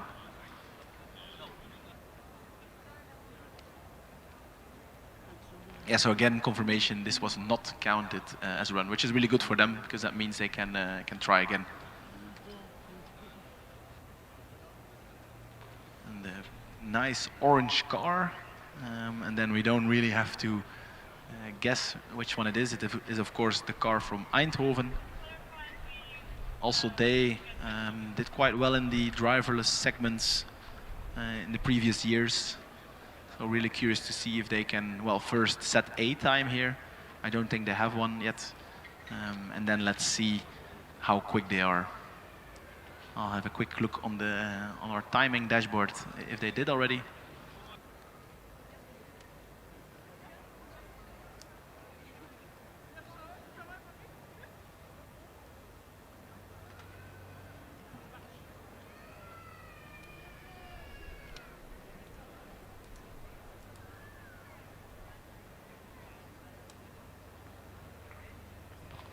So Eindhoven did not set a time yet. They did set a time in the autocross discipline this morning, which I would say is definitely the more difficult one compared to acceleration. So that already puts my expectations quite a bit higher. Last year they did an acceleration here, which was around 8 seconds. So let's see if this year they manage to improve. I'm going to be a bit bold and say they'll go sub 5 seconds. That's going to be my guess. So the car is prepared and charged. I see a solid orange light, which means we are waiting for the go signal.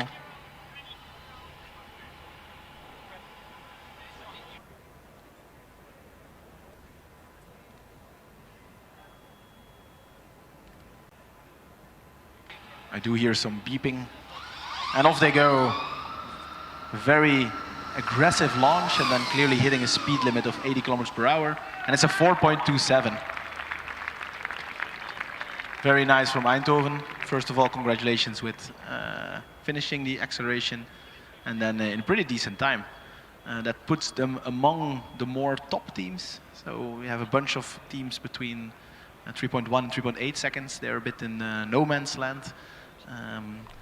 I think they're about 8th position now, but a very cool run. They did seem to have a lot of wheel spin on the front on the launch, so if they do have a second run, maybe they can fix that a bit, but yeah, they also ran into the 80 kilometer speed limit that they set, so that's the main contributor, I think, for the lap time. We were speculating a bit if it was counted as a run or not. Vienna is here again. I do feel like they will be given the chance to try again without any repercussions, which is nice. Also, they have the wheel covers. It's a bit of a trend this year, it seems. And let's hope that this time they can get the car started.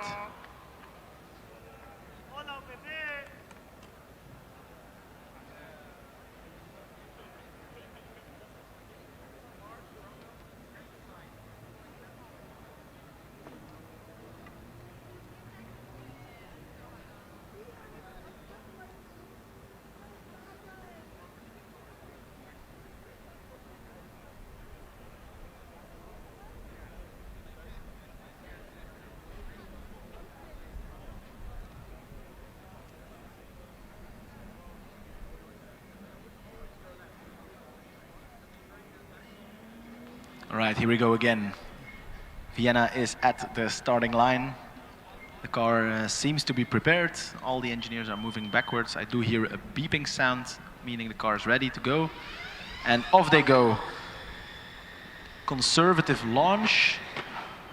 Then they hit a speed limit, and unfortunately they are hitting some cones. The car is moving a bit too much to the right and did not seem to correct itself. So either it stopped on its own or the safety officer stopped the car because clearly it was not correcting itself. Unfortunately for them, this will not give them any points. But at least they got the car going.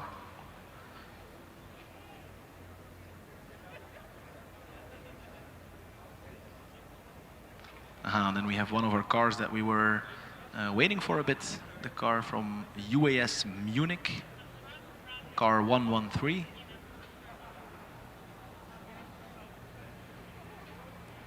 Again, they went for a slightly different livery than I would say they normally do, but still they do have this blue and red stripes on the side, which they always do, so remains recognizable. But I do feel like in past years they had a bit more white on the car as well, or the car was mostly white with the red and blue, but this time It's mainly black. I think I do see the carbon fiber, so I assume most of the parts just has no livery, and then yeah, you see the black of all the carbon fiber.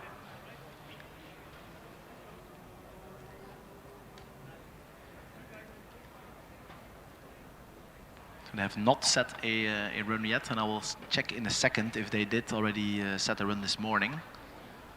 And while I check that, we are expecting quite some new cars as well.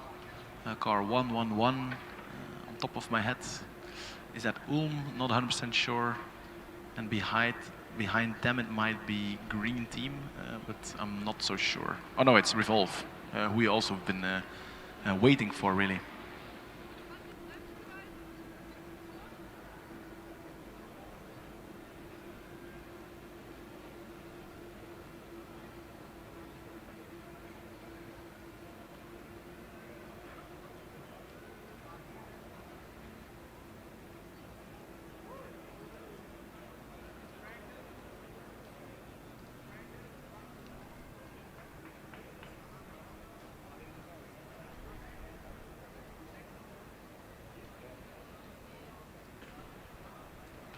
So the team currently at the starting line is UAS Munich. I think their team is called Munich Motorsport. They did not make an appearance at Autocross this morning, or at least did not set a time. And last year when they were here on the driverless acceleration, they did an acceleration in 9 seconds. Let's see if they can improve on that.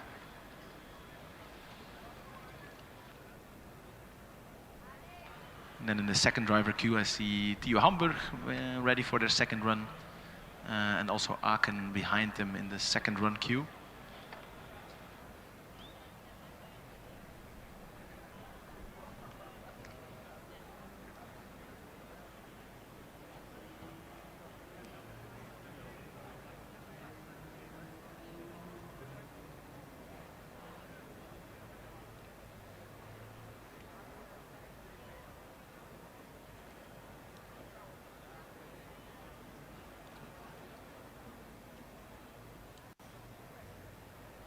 And the car I was mentioning, 111, was not Ulm, it was, or it is, the car from Aristoteles.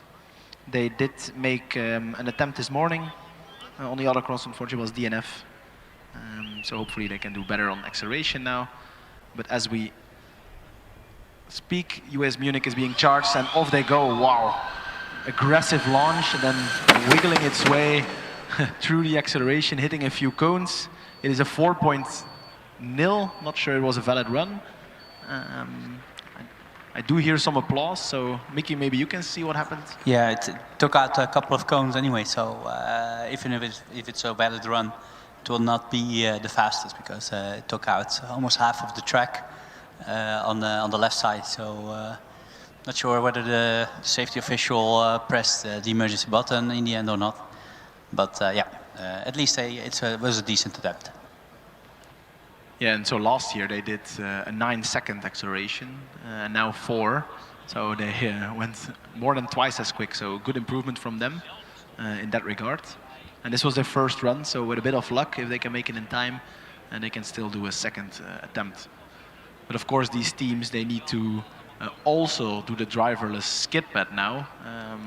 Driverless skid pad is from 3 to 7 on top of my head, so it goes a little bit longer than this one, which is also live, by the way, if you're looking at this.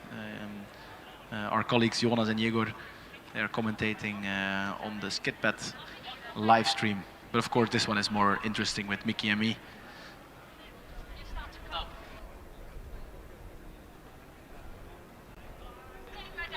Car from Eindhoven, now again at the starting line. Did they do a run or did they also got stuck just before they got started? I'll have a look again on the timing sheet.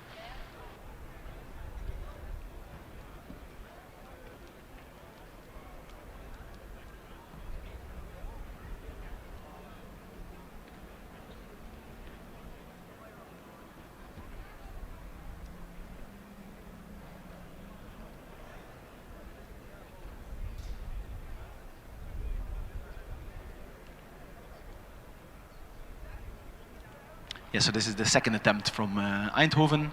They did a pretty impressive 4.2, of course, about 5 or 10 minutes ago. I should have remembered. They also did a very good run in the autocross this morning.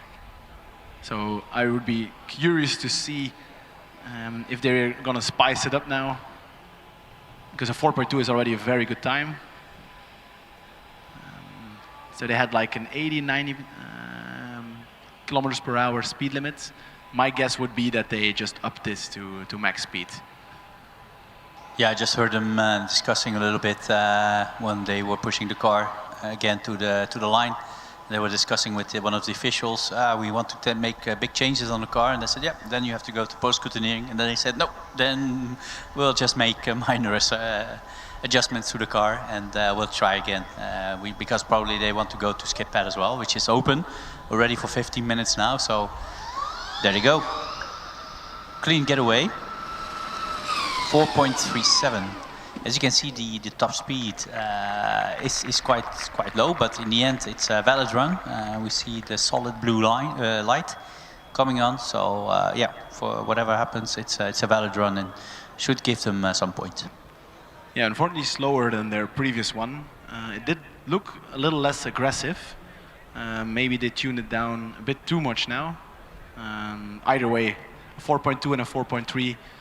Doing such consistent times on acceleration is a pretty good sign as well of how mature the car is.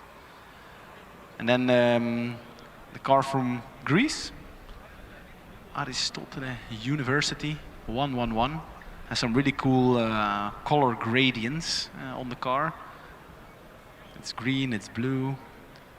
In Flemish, Mickey, we call this color apple blue sea green.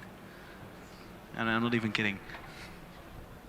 Yeah, you'll have to explain that to me. Apple, blue, sea, green? Yeah, that's what we call it in Flanders. I thought it was in Flemish, but it was in English. Or so appelblauw zeegroen would be the Dutch version of it. Appelblauw zeegroen. Yeah. And some Dutch people told me that is definitely not a word in the Netherlands. No, well, not all the words are there, but not as one word. No. Anyway, enough about linguistics. Let's get back to cars. They did do an attempt this morning on the autocross. Unfortunately, it was a DNF. So let's see if they can get the first dynamic points here on the driverless acceleration. It's a pretty cool looking car. They have a bit, I get 2004 Delft vibes with the car, with the very low sidewall.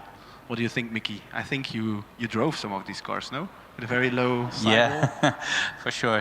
That was before the impact rules, the side impact rules were changed. Yeah, it was really minimalistic in the end.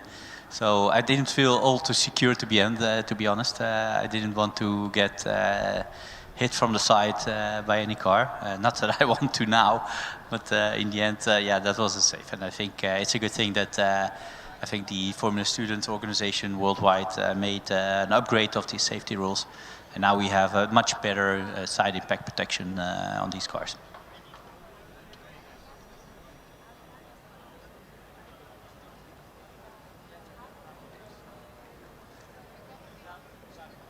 And it's not entirely clear to me if it's a space frame or a monocoque. Wow, what a sound.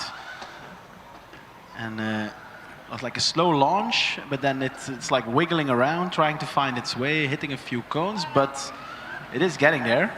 Oh, no. At the very end, it's taking a right-hand turn. I'm not sure if this is a valid run. They do have a time on the board, but I'm not sure if this is valid. Did you say they're getting there and then within half a millisecond after that they stopped the car? So commentator curse. Yeah, there we have it. Another commentator's curse, yeah. Matthias. So we have to be really careful. We have this superpower which can be used for evil. So we should not use it too much. In a predictive way anyway, maybe just commentate on what is happening and not what we are thinking is going to happen, because somehow we have a bad history with this. Yeah, with great power comes great responsibility, so we should definitely pay attention. I found it a very interesting run because it gave us a little bit of an insight to how these cars behave. Was not the optimal line, I would say, but you could clearly see that it was trying to find its way, and when it lost it a bit, it also slowed down. Then when it found it straight again, it accelerated again, and then repeated this over and over, but then somehow got confused with the final cones. So not sure if you can see it on stream, but at the very end there are like some bigger cones, also at the beginning, by the way, which indicate the end. But for some reason it got confused by it.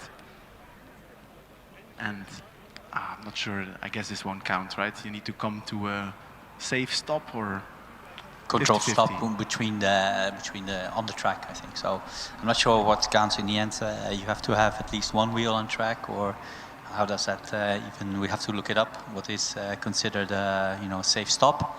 But in the end, we will see on the timing sheets for sure, because then you will, without a doubt, see a DNF if it's not a safe and valid run.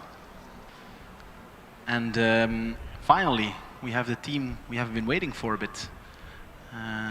Team from Trondheim, they're called Revolve.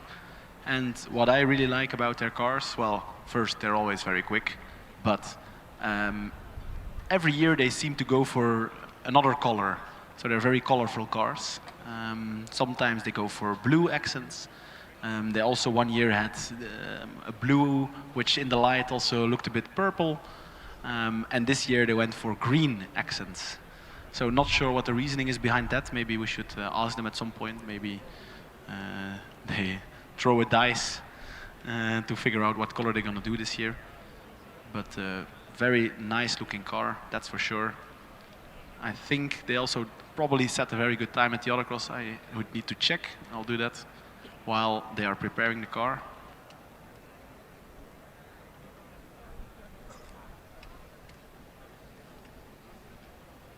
Yes, it is actually a very good autocross time.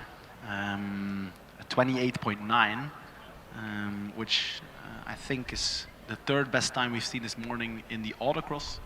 Of course, this is without any cones or off tracks or other things, just pure on lap time. Last year, actually, here on acceleration, they did a 3.3, extremely impressive time. So let's see if they can match that or maybe even improve. Car's ready, and this should be a good one.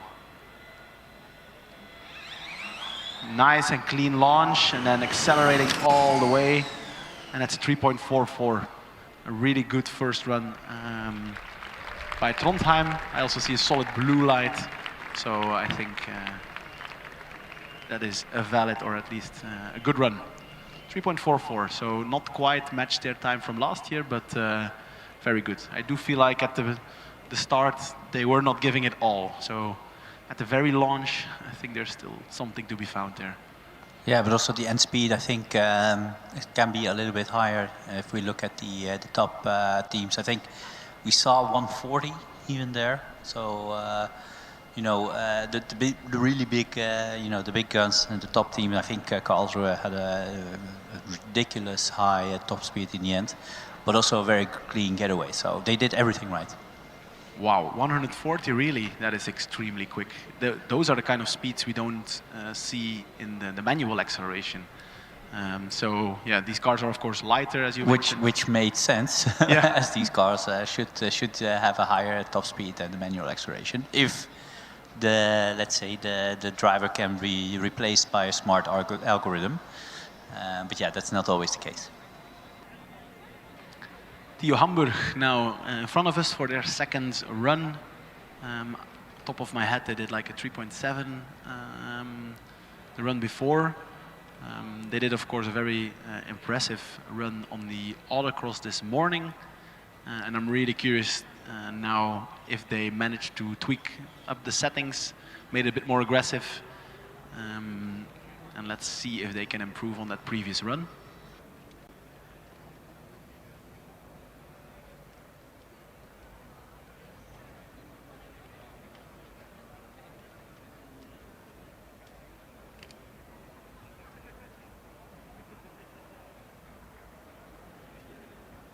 So we are waiting for the track to be cleared, or at least the official gets the go signal. unless they have already been given. No, we're waiting for the official. The safety officer looking pretty relaxed. So not 100% sure what's happening. I'll check on, they're still pushing the car away at the very end of the acceleration straight. So of course we do not want to launch a car when there's still people on the road.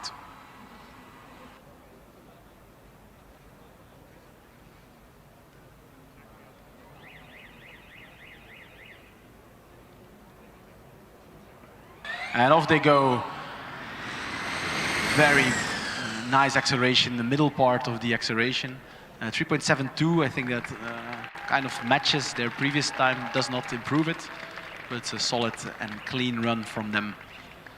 Yeah, the initial launch, I feel like there's a bit to be found there, because after about 10 meters, they really improved. Like they really had a lot more acceleration in there. High top speed as well, 122. So all looking pretty decent, but unfortunately they did not improve. Yeah, it just shows you, even with, I think it's the third highest top speed of the day, even this shows you how important it is to get everything right. Not just the start, second part, the middle, and the end.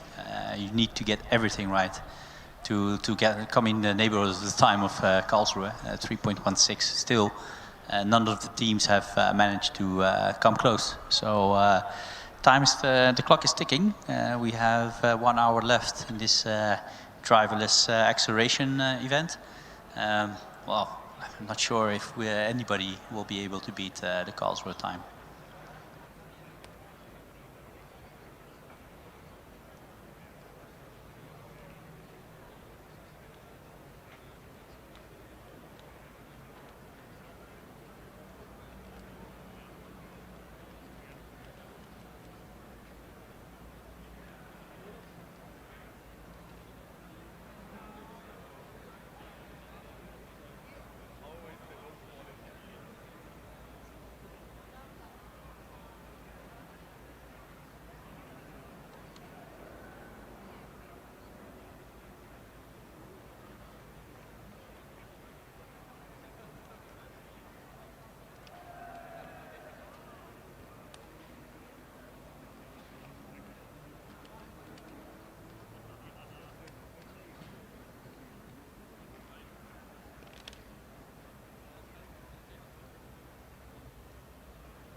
All right, and next up, car 99 from Aachen, Ecurie X.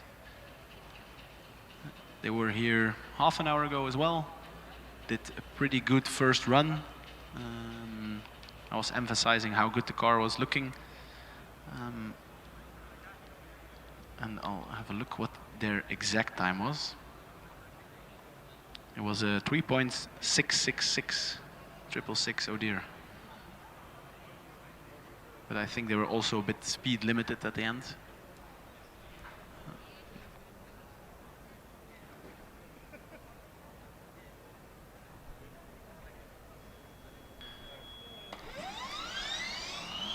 Very nice launch, and pulling through 3.39. So nice improvement from them, puts them on with the top teams. Clearly they removed the speed limiter, because this was a 123 kilometers per hour, while previous run was only 90 kilometers per hour. That's a huge difference, Matti. I think that accounts for a big part of the improvement for sure. And yeah, but still, if you compare the top speed of Zurich of 140 kilometers per hour, it's still ridiculous. Although, being said that, Zurich did not have the fastest time overall. It's still Karlsruhe.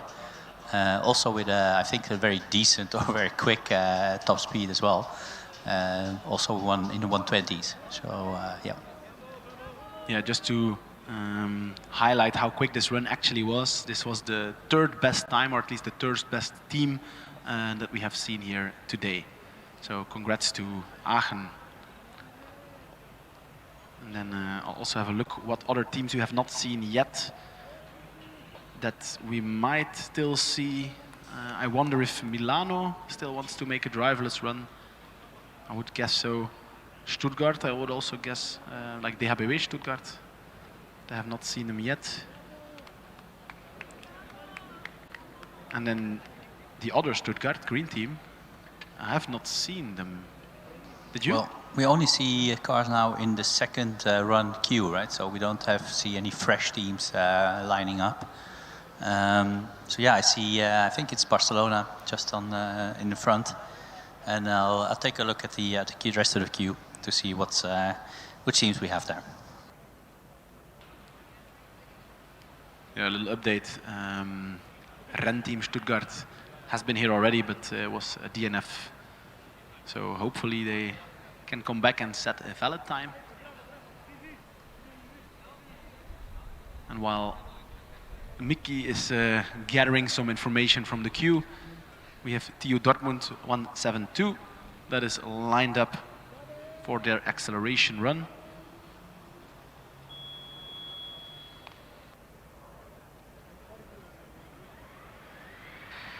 Off they go, nice and smooth acceleration, hitting a top speed of 70 kilometers per hour, and that is a 5.01 for their driverless acceleration. Good job. Yeah, in the queue, Matti, just to give you an update, we have Barcelona just being pushed up to the line. Just behind them, Lisbon from Portugal, and the car number 50. And just behind them, we have UAS Munich. Let me see, car number 113. And then just behind them as well, University of Sevilla, car number 218. And also UAS Ostfalia, car number 135. And a little bit further down, not exactly in the queue, but just behind them, TU Wroclaw, car number 160. So we have 2, 4, 5 cars in the queue. And then we see Barcelona being pushed to the line. Nice, that means we'll definitely have some exciting times here for the coming half hour. Of course, we have 50 minutes left in this session. Should be enough for the cars that are currently in the queue, but of course, every car takes about, we should start timing it, but it's about 5 minutes, I would say. So, yeah. That means we'll have 10 more cars-ish. We'll do the timing for one of the cars. The previous car, by the way, Mickey, was the one from Dortmund, 172, and their first acceleration, they had a 8.6, and now they had a 5.0. So it really shows the strategy of these teams. First setting a banker, and then pushing it in the second one. Yeah. Well done by the team. 2 clean runs, and they can be very happy about that time, I think. Yeah, 3-second improvement is a big deal in the acceleration. Although you might wonder whether the first one wasn't too careful or too conservative, of course. But well, we don't know about the settings or the state of the car, so it's very easy to speculate from our side. So we try not to do it. Well, not too much anyway. Sometimes we do it. That's kind of why they hired us, right? Yeah, maybe. So maybe we just comment on everything that we see. That's our job, right? And Barcelona now queued. They had a 5.7, so a very good banker lap. They were speed limited, so let's see if they can improve on that. I did hear a beep, so that would indicate to me. And off they go. Very nice acceleration. Oh no. The fourth yellow cone on the right started hitting it, went off track. And unfortunately, that's a DNF for them. Too bad they can't improve. Of course, that's why you do have this conservative first lap. So they do have a time on the board. But a shame that this one didn't go as nicely. Lisbon. Oh, what a nice car. Car number 50. I'll have a look if we've seen them already. Yes, we did. Ooh, they had a 3.8, so a very good first lap. Yeah, I wouldn't call it a lap. I keep calling it a lap, but it's just one straight. Oh, very good first lap time by them. Well, technically, Matti, it's a lap because the car drives about, well, let's say 100 meters, and then it's being pushed the rest of the way back also to complete the lap. So, yeah, technically, yes.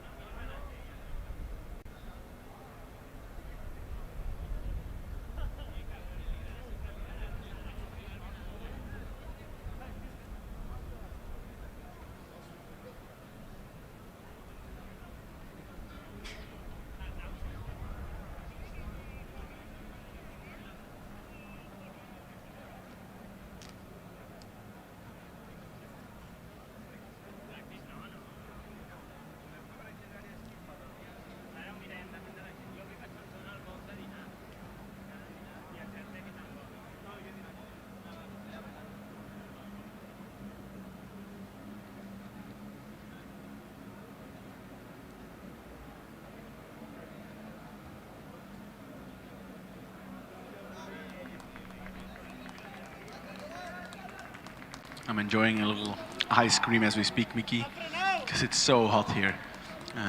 I think it's about 38 degrees now. Must be crazy for the drivers that are actually getting into the car. Maybe it's a good job that today they did only the driverless ones, and then tonight hopefully it cools down a little bit, but tomorrow it's also going to be very hot. I think the drivers will be sweating like crazy. Yeah, for sure. Tomorrow the acceleration drivers and the autocross drivers, and let's not forget acceleration, one pedal, then the second one after 75 meters. But autocross, that's 2 full laps of full pull, full push, full effort. So yeah, I would expect to see some sweaty spaces, and then you know, I think the balaclavas should be quite wet. All right, I think the track is about, no, it does take a while for the other car to get going.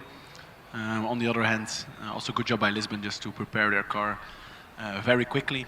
So it's a bit of both. But then they are nearing the end of the acceleration, so in a few, maybe in a minute, they will let the car from Lisbon loose. And I expect a lot from them. They had a 3.8 on their first run. So let's hope they have a bit more in there, and then then they're fighting for the top places. It sounds like a cheer or a slogan: "Let Lisbon loose." Well found, to be honest. Yeah, but you know, the car has to clear the track because you never know. Normally, the car should stop well before it reaches the other one, which is way out on track. But you never know what happens, and. As we see already today, some of these cars do something which is really unpredictable. For no apparent reason, the car turns right or left, or brakes late, or doesn't brake, or we don't know. So these cars can be quite unpredictable. So the marshals have every right to wait until the track is clear, and it's safe for everyone. Indeed, and that's why it takes a few minutes for every car to, do their acceleration run. And I really hope that all the teams took this into account, that it can take a while. Luckily, we were patient enough for the Lisbon car because they are ready to go. Slightly tentative launch, I would say, wiggling a little bit in the middle, but other than that, it looks like a clean run. Comes to a controlled stop. We are waiting for the blue light, yes. It's a 3.9, so 1/10 slower, unfortunately. Looks like they didn't really improve the settings a lot, or maybe something went wrong that we have not seen. But yeah, very good time overall, 3.8. They can be very happy with that. Yeah, although looking at the faces of the team here just close to us, they were a little bit disappointed. They were not cheering, as we heard on the grandstands. But yeah, there you have it. I mean, 2 consistent runs. A decent amount of points, right? Because every time below the 4 seconds is decent and it's good. So well done by Lisbon.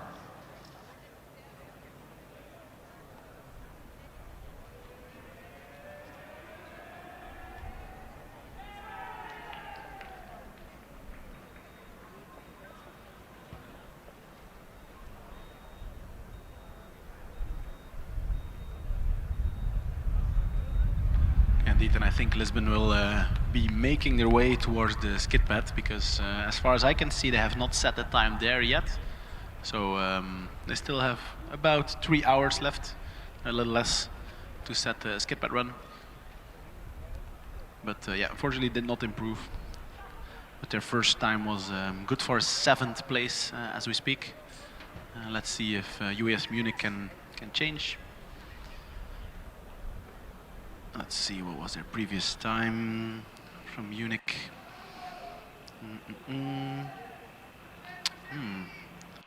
It was a pretty impressive time. It was a 4 point something. Or no, it was a 4 flat, 4.0. The timing does say it was a DNF previous run. I do not remember what happened there. And also they did not set a time yet on the skid pad.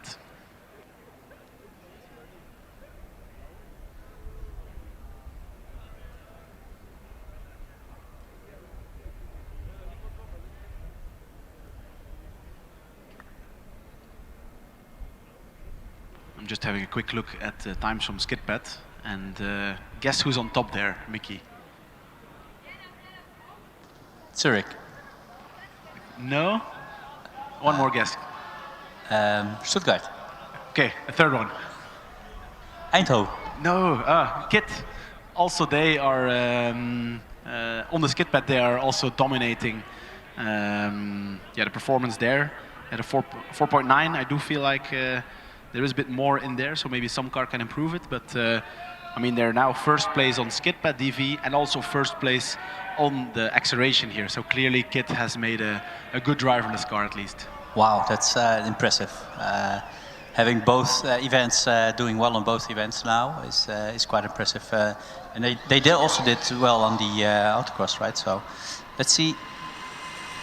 This car going up. Yeah, stopping now. Solid blue. So I don't see a time though. Not sure whether we missed it or was there already. Do we have a time for? No, online I can also not see it. It looked like a very quick acceleration of the line, but then a relatively conservative top speed. But no, I cannot see a time. So fingers crossed that somewhere in that van they do actually have the time, and something down the line went wrong. But I cannot see it from our perspective.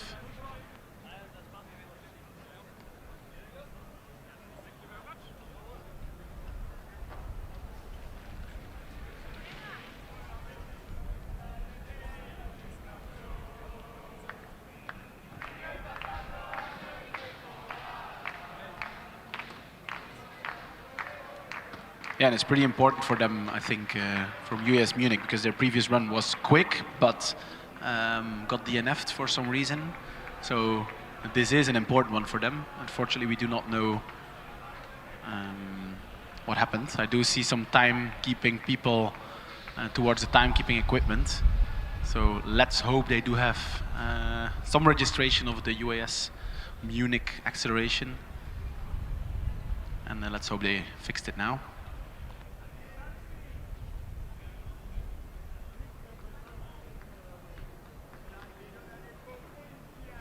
Online it might be showing an attempt from Sevilla. The Sevilla car did not run yet. They're just testing out the timekeeping equipment a little bit. Sevilla is still right in front of us, being prepared to do their acceleration.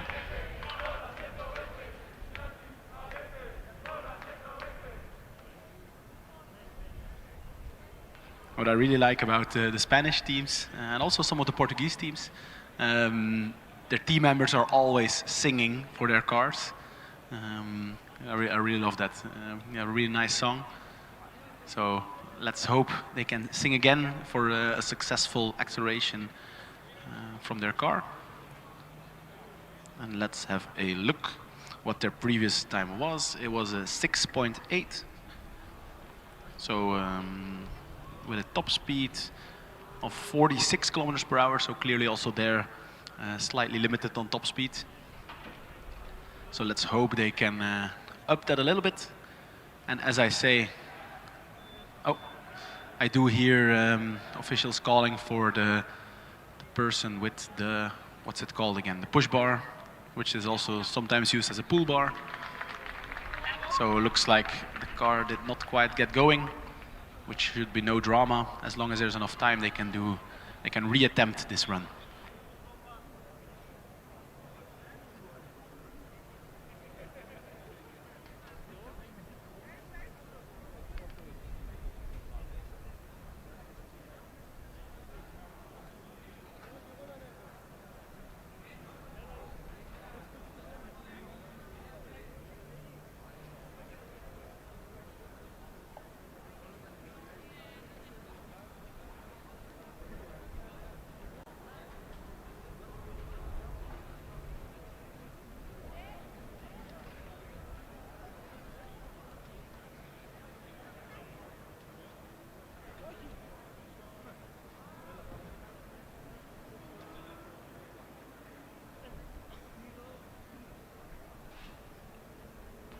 And we have a new car on track. First time we see the car from Ghent. They have not made an appearance this morning on the autocross, not sure if they do participate in it. And this is their first attempt on the acceleration here. The car looks really cool. Have this red and blue accents on the car as well. A very high nose, it seems, compared to also the side, or say the side impact structure. Looks pretty sleek.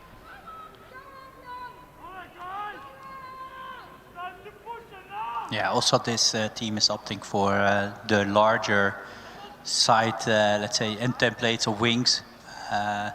Big wing standing upright on the wing itself. So it's all about surface area, I guess, Matti. That's also what you do with the surface area, of course. But indeed, quite a lot of wing. I'll change my position a little bit to see the rear wing more up close. But indeed, it's a 3-element rear wing. So one bigger rear wing, more at the bottom, let's say. Then also at the very top, 2 different elements actually.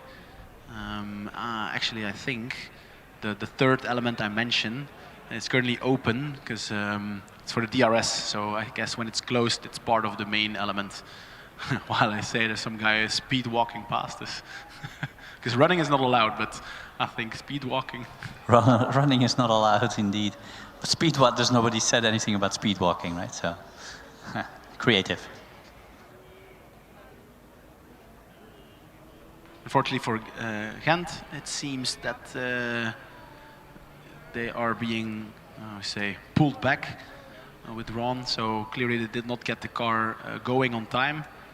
Fingers crossed that they can fix whatever the issue is or re-queue and then come back in 10 minutes because we only have 40 minutes left and yes, 3 cars currently in the queue, so should work out for them, but things are getting tight.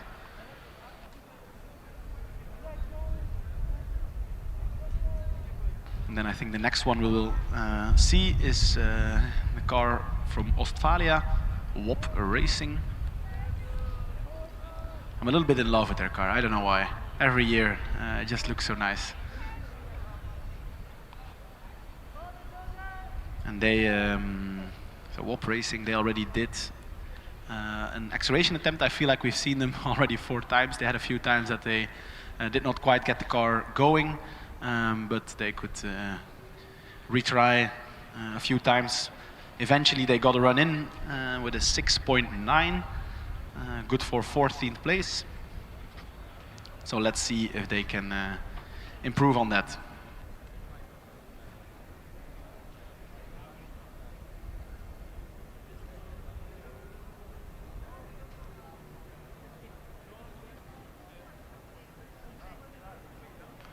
yeah, and in their previous time, so their 6.9 time, they had a top speed of 47 kilometers per hour. So also they are opting for a top speed cap. Let's hope that they can increase this number a bit and shave off a few tenths or maybe seconds of that lap time. Yeah, for sure. If you manage to go up to 100 kilometers an hour or above, then it's a lot. That's a lot. It's a lot of time to be gained, for sure.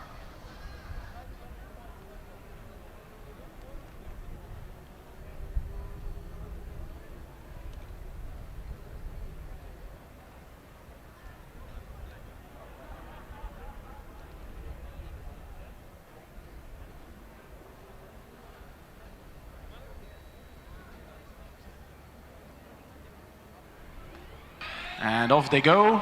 That is clearly quicker. I would say a little bit of wobbling towards the end, but the car keeps control of it.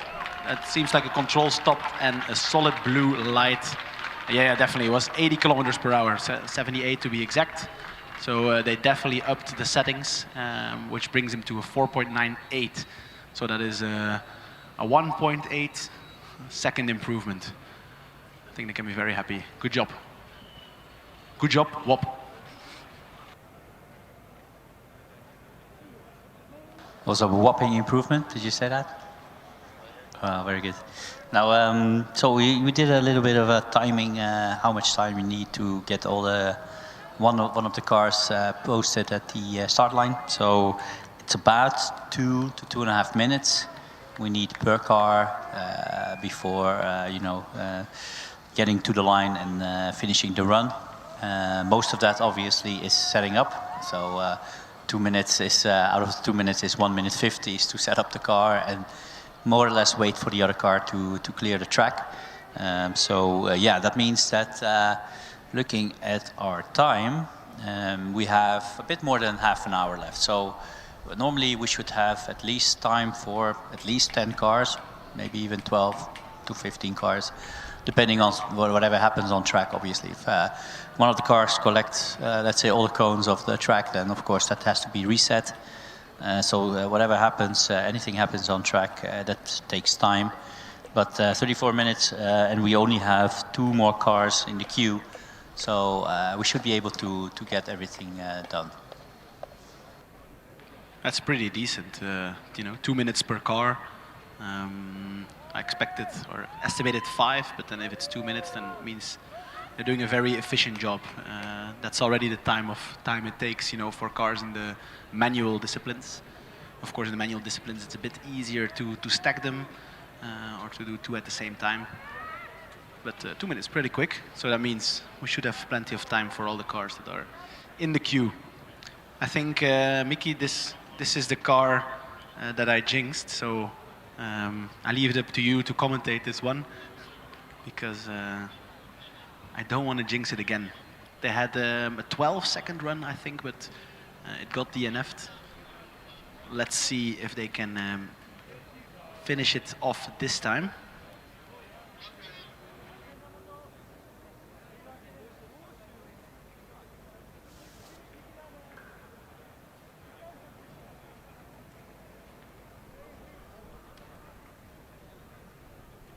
Yeah, we're just waiting for the car to get started.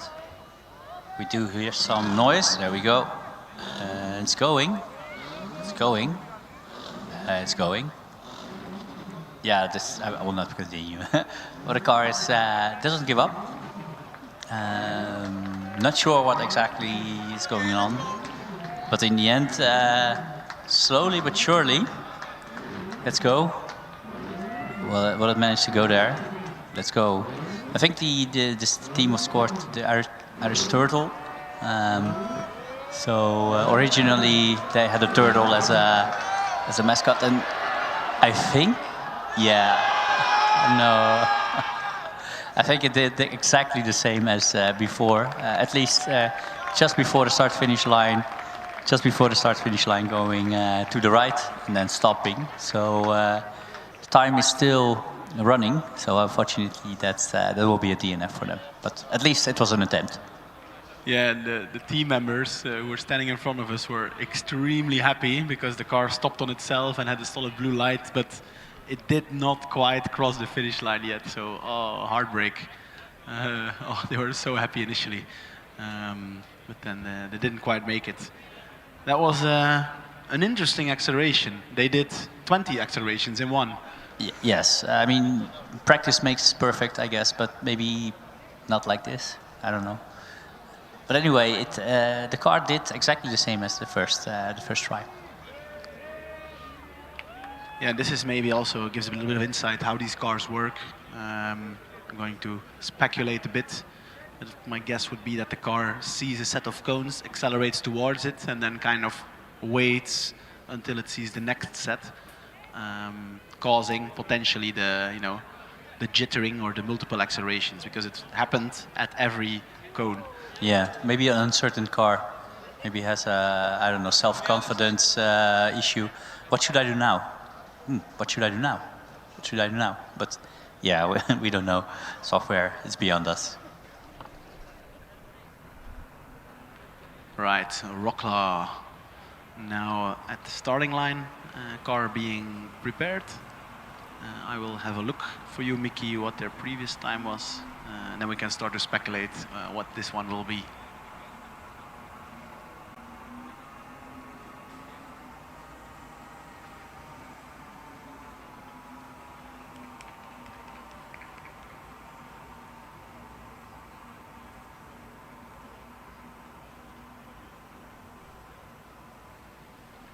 So their previous was a 6.7, but with a top speed of around 40 kilometers per hour. So also they are going for the strategy of first the banker in with a lower top speed, and let's see if they then change to a higher speed now and can shave off a few seconds. We've seen some teams shaving off 2 seconds between their second and first, just because going a bit more aggressive. Let's see if they can do the same.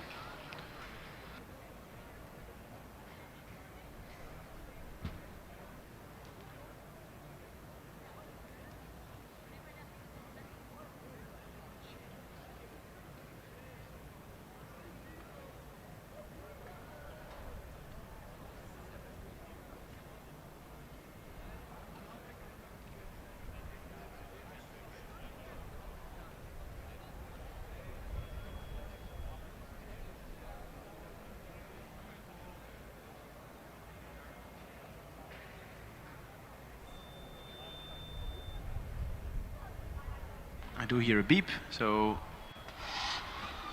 they started off really quick with a lot of wheel spin, then kind of parked the car, and then unfortunately lost the way and veered off to the right.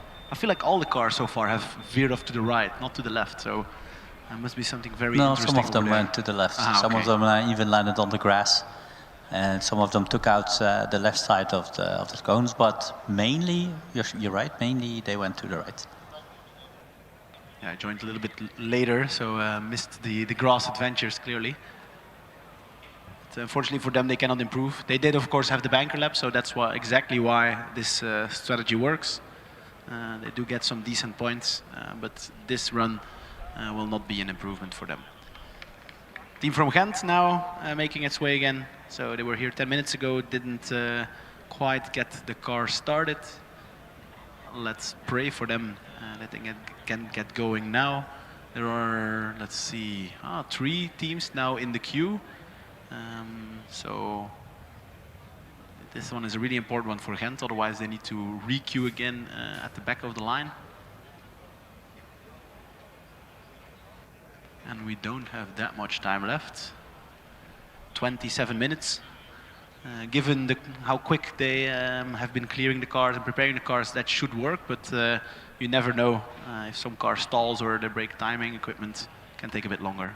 Yeah, for sure. We just also saw one of the timekeeping officials walking around with one of the components of the timekeeping, one of the light beams.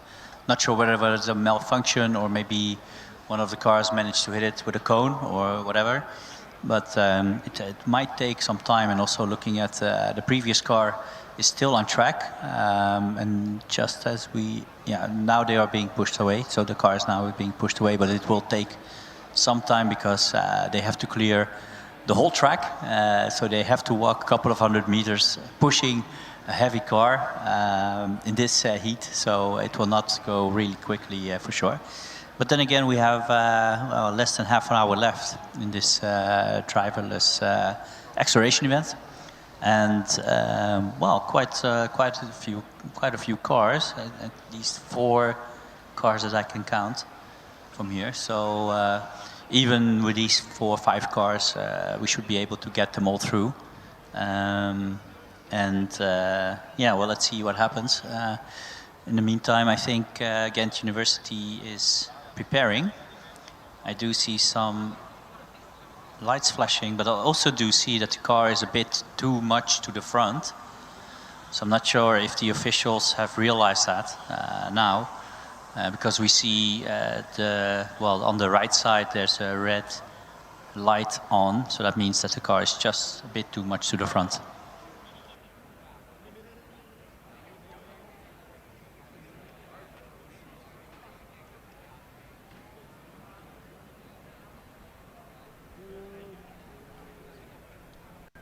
And again, want to hype it up a little bit because we have Chalmers, Delft and Renteam in the queue, and all of them still have to set a valid time here on the acceleration. So crucial moments for them, but also for Ghent. I'm not sure if we're waiting for the car to be cleared. Ah, yes, we are. Yeah, and as you were saying, indeed, Miki, a car that does not finish it or stops a bit earlier also needs to be pushed a lot further away, so it takes a bit more time. Let's hope for Ghent that they can at least at A time. I do see the engineer going back to the car. I don't see the orange light, so that might be the reason why they're now discharging the car, unfortunately. So it looks like this is another, not necessarily failed attempt, but not started attempt at least. And then they should go back to the queue, I'm afraid. And hopefully they can still do a run at the very, very end.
So because Ghent did not manage to get started. Sorry. Now the track is clear. That means that we can move a bit quicker. Chalmers is being prepared as we speak. They did set a very good first lap time of about 3.3 with a very high top speed of 125. But the time equipment says it was a DNF. So not sure what happened there. It was probably more in the early parts of the acceleration. So this is an important run for them because the difference between no time and A time is quite a bit of points. A really nice blue livery with the yellow, of course, reference to the Swedish flag, because this is the team from Göteborg, or I think how we do say it in Swedish is Göteborg.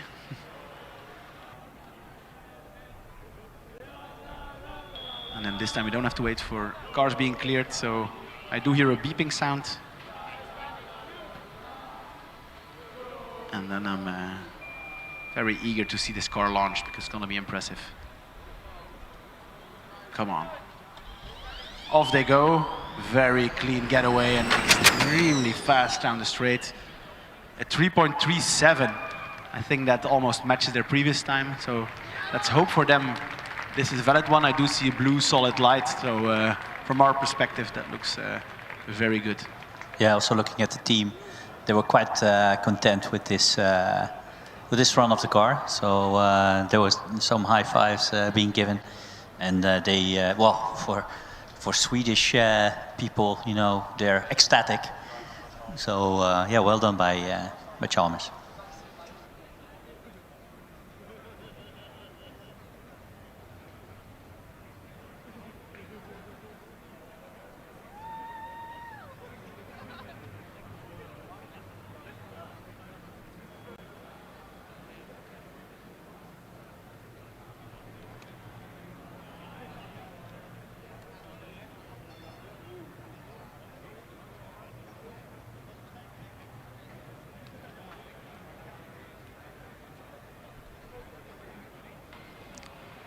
Well, I think Milano woke up a little bit too late today.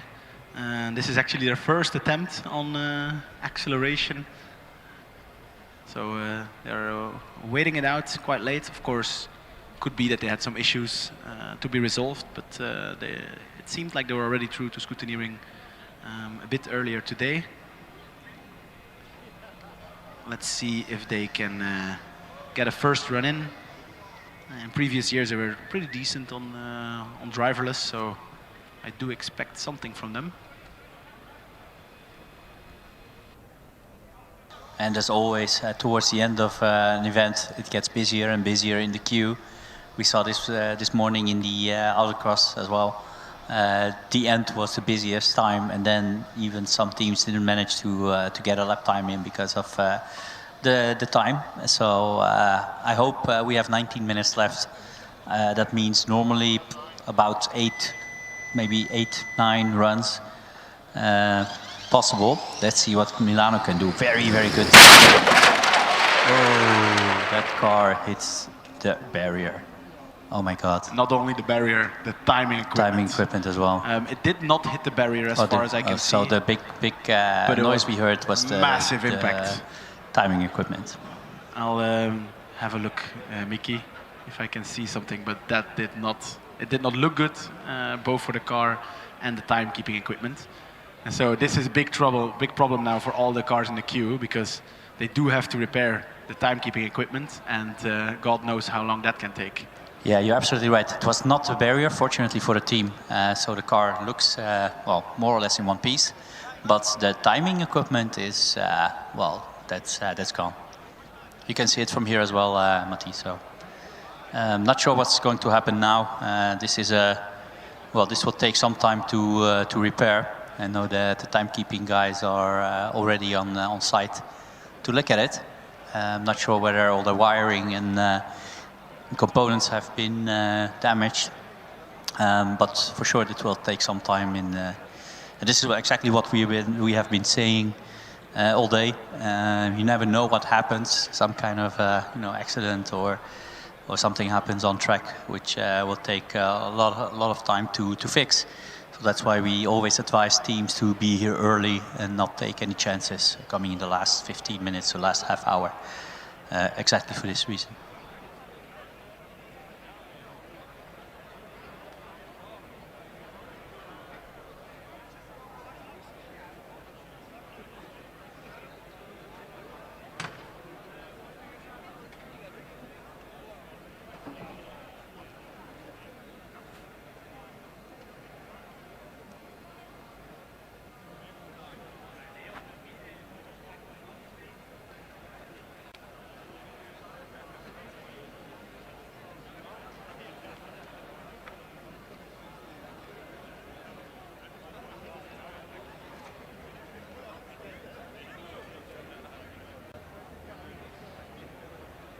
All right, Mickey, I'm here at the end of the acceleration. there's not much to see here because the car really dragged everything a lot further. But I do see a lot of components of wings here, so that's not a good sign. I'll walk a bit further and see if I can give you a more detailed update on the car itself.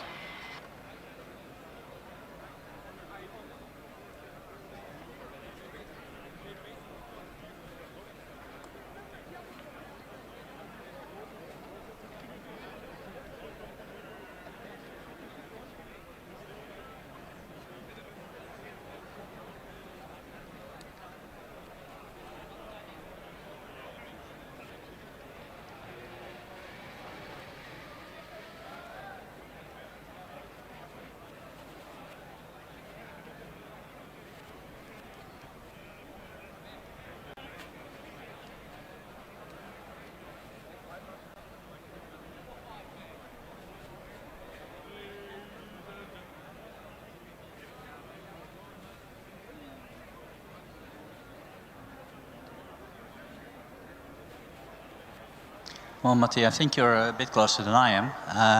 But it looks like the damage has been repaired, at least on the timing equipment. So it would seem that we can continue without losing too much time. So yeah, just looking at the marshals and the officials on the track, they are ready to leave the track, and the moment that happens, track clear sign will be given to the team, which is the DHBW Stuttgart, just standing here at the line. So I think we will resume the acceleration event in a couple of seconds.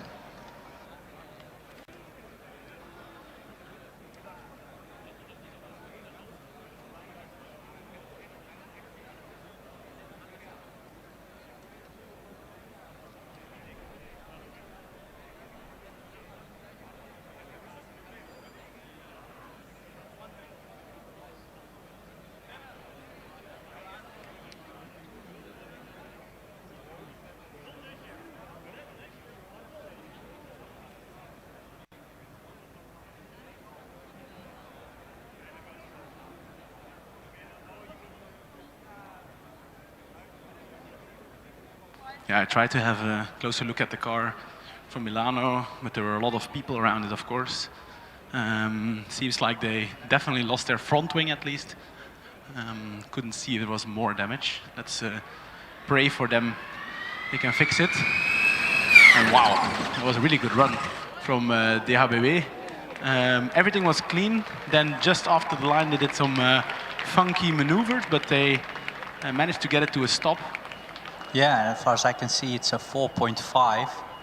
And I think it managed to stop within the cones. So on track, and I don't think the car even hit one of the cones. So might be that this is a valid run. Yeah, just a little bit of showboating, you know, nothing wrong with that. And indeed, I don't think they hit any cones.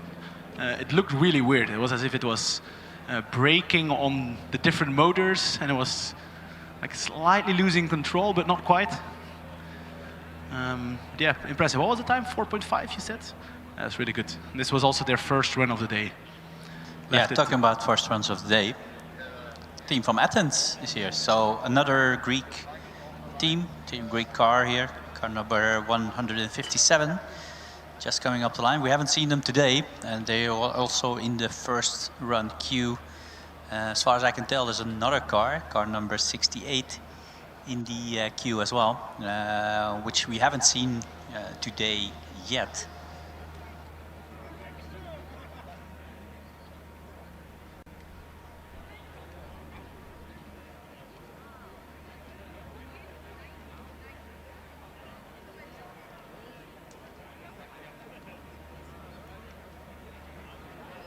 Yeah, and for some reason it takes quite a long time to get the previous car pushed off the track. Not sure what the issue is, but the team at least is at the site. Maybe something broke on the car. I'm not sure whether we can. Maybe that was the reason why the car got sideways. We don't know. We're speculating, and we're not going to do that too much. We've already done that a lot. But of course, these things take time, and yeah, we've been saying this for a couple of times already. You never know what happens on track.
Mickey and I were just speculating because the car from Stuttgart, the HBW Stuttgart, is still at the very end of the acceleration and not getting pushed away. So clearly something must be wrong or maybe not safe yet to push.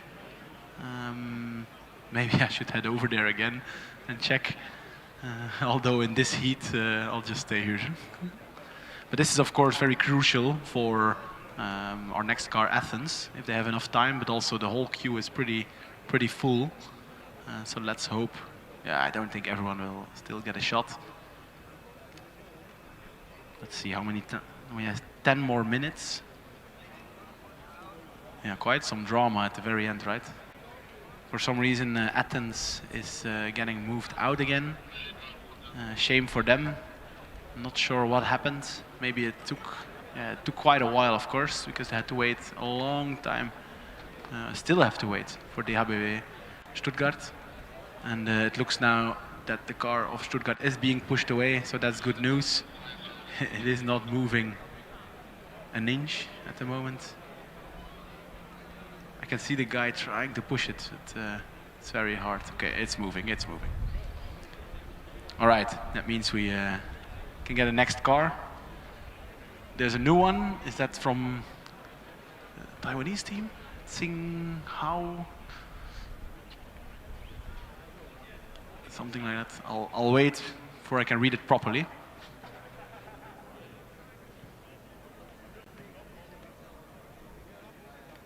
I think it's National Tsinghua University. But I apologize for my pronunciation, but that's about it. Believe it or not, but this morning I had a talk with them.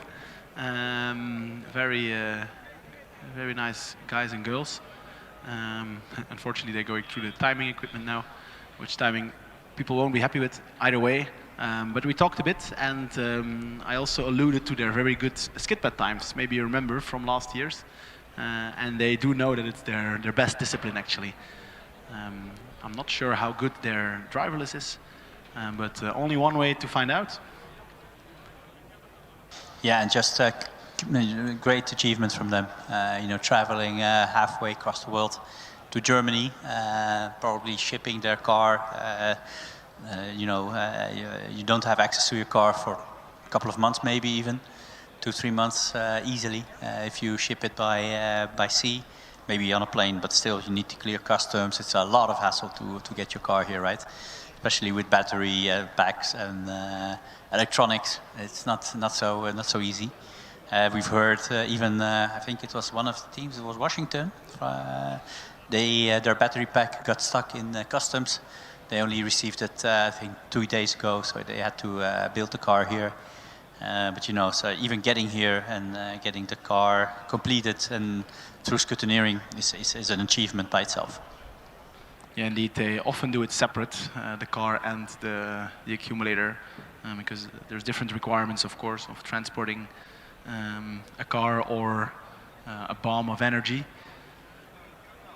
But often they do it well in advance of the competition, and then they stay here at a local team and join them for testing. Not sure where they stayed and if they do other competitions as well here in Europe. But looks like they are ready to make their first acceleration run, a driverless acceleration run of the day.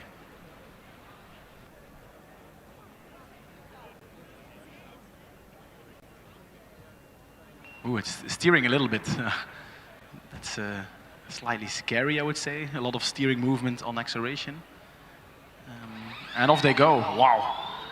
Very quick and super steady. And braking ever so gently. I cannot see the light, but it looks quite okay. I cannot see a time, but it looked quite good.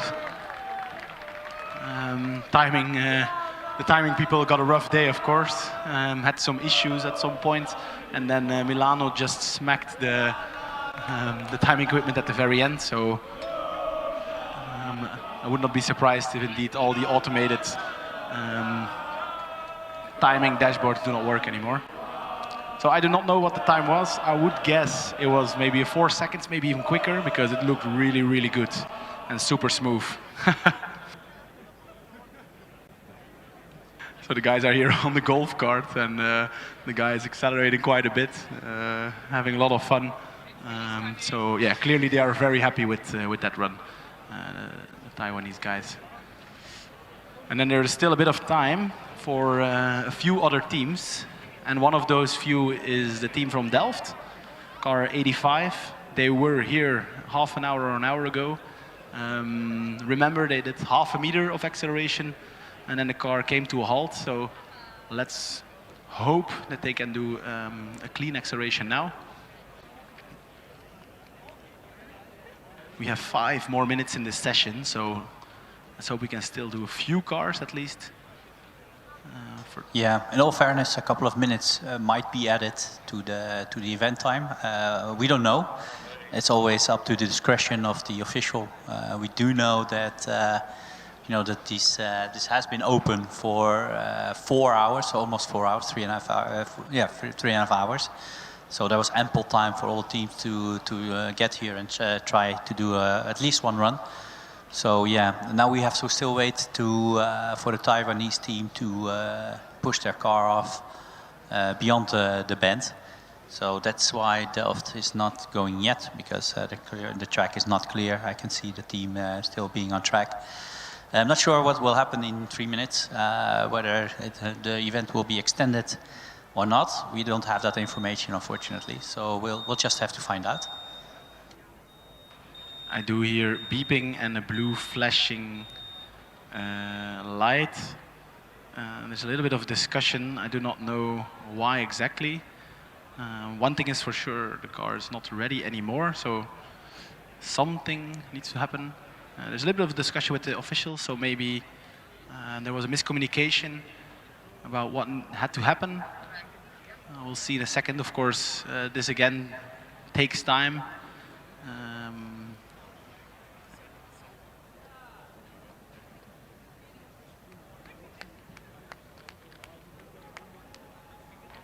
Yeah, apparently there was a timeout because the car was ready, but then after 1 minute there's some kind of timeout. It does feel a bit like everyone's aware of this, so it seems like it's no issue. And that's of course what happens if you need to wait so long for other cars being cleared. But it looks like they get another chance, so good news for them. And then let's see if they can make it a bit further than 1 meter.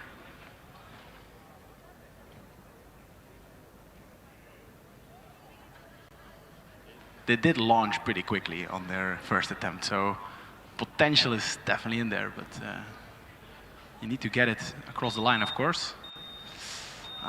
Again, blue flashing light and a beeping sound. Something. Yeah, that was less than a minute, I'm afraid. So I'm not sure what happened there, but some kind of timeout. But they have to give the token back to the officials, so they are being pushed back.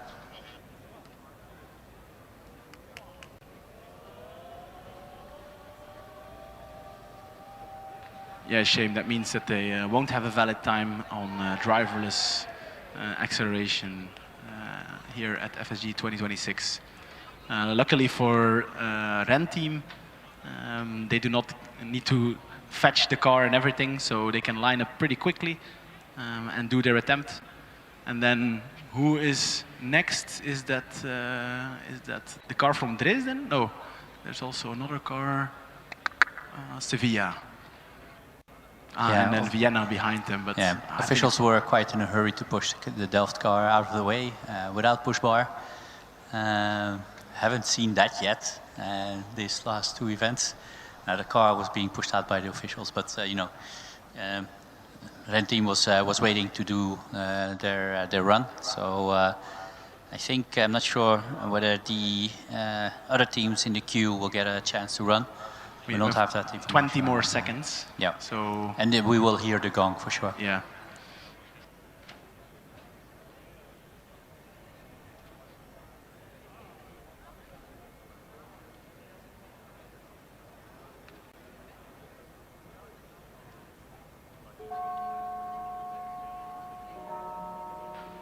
And that's the gong we are hearing, indicating that it's 5 o'clock.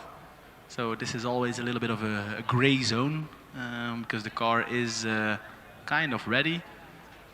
So often they do still let it go, but of course, rules are rules. Yeah, there was plenty of time. We had some moments here an hour ago when there was no one, so everyone had the opportunity.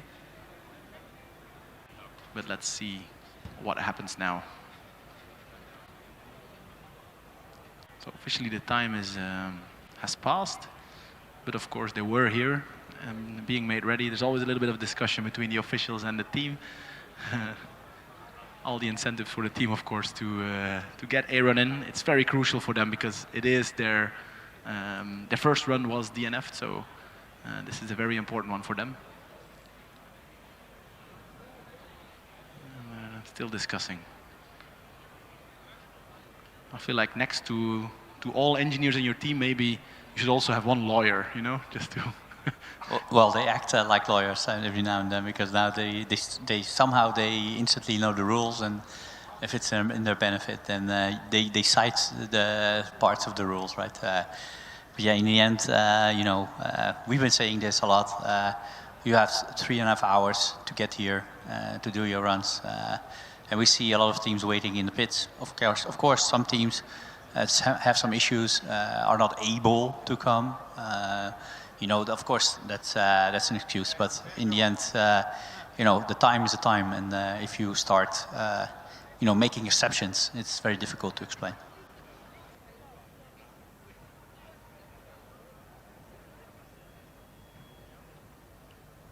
The negotiation phase is still going on. And I see some movements on the, what's it called, the keys. I'm not sure if they're going on or off.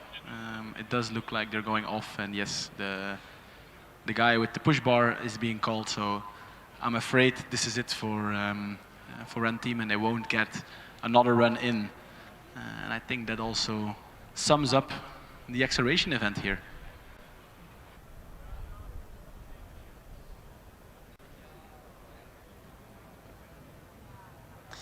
Yeah, I think, Matti, you're right.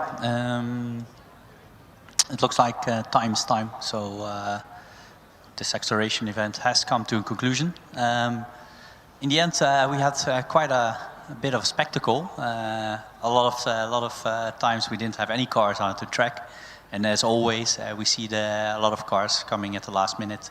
And as predicted and warned, something did happen on track, which cost a lot of time, and that actually is very sad for a couple of teams that were not here in time for various reasons, obviously. We cannot speculate on the reasons. Maybe you want to do a rundown of the fastest times, Matti? Yes, indeed. I do think the last half an hour there were a few issues with the online timing, so might not be complete what I'm saying now. But the top 10 that I can see here online, first, of course, is Karlsruhe, who were here very early and set some extremely fast acceleration times. Their best was a 3.163, super impressive time. Second, Zurich with a 3.3, Aachen with a 3.4, Trondheim with a 3.4, Tallinn with a 3.5, Hamburg with a 3.7, Lisbon with a 3.8, and then we have Eindhoven in 8th place with a 4.2, super impressive by them.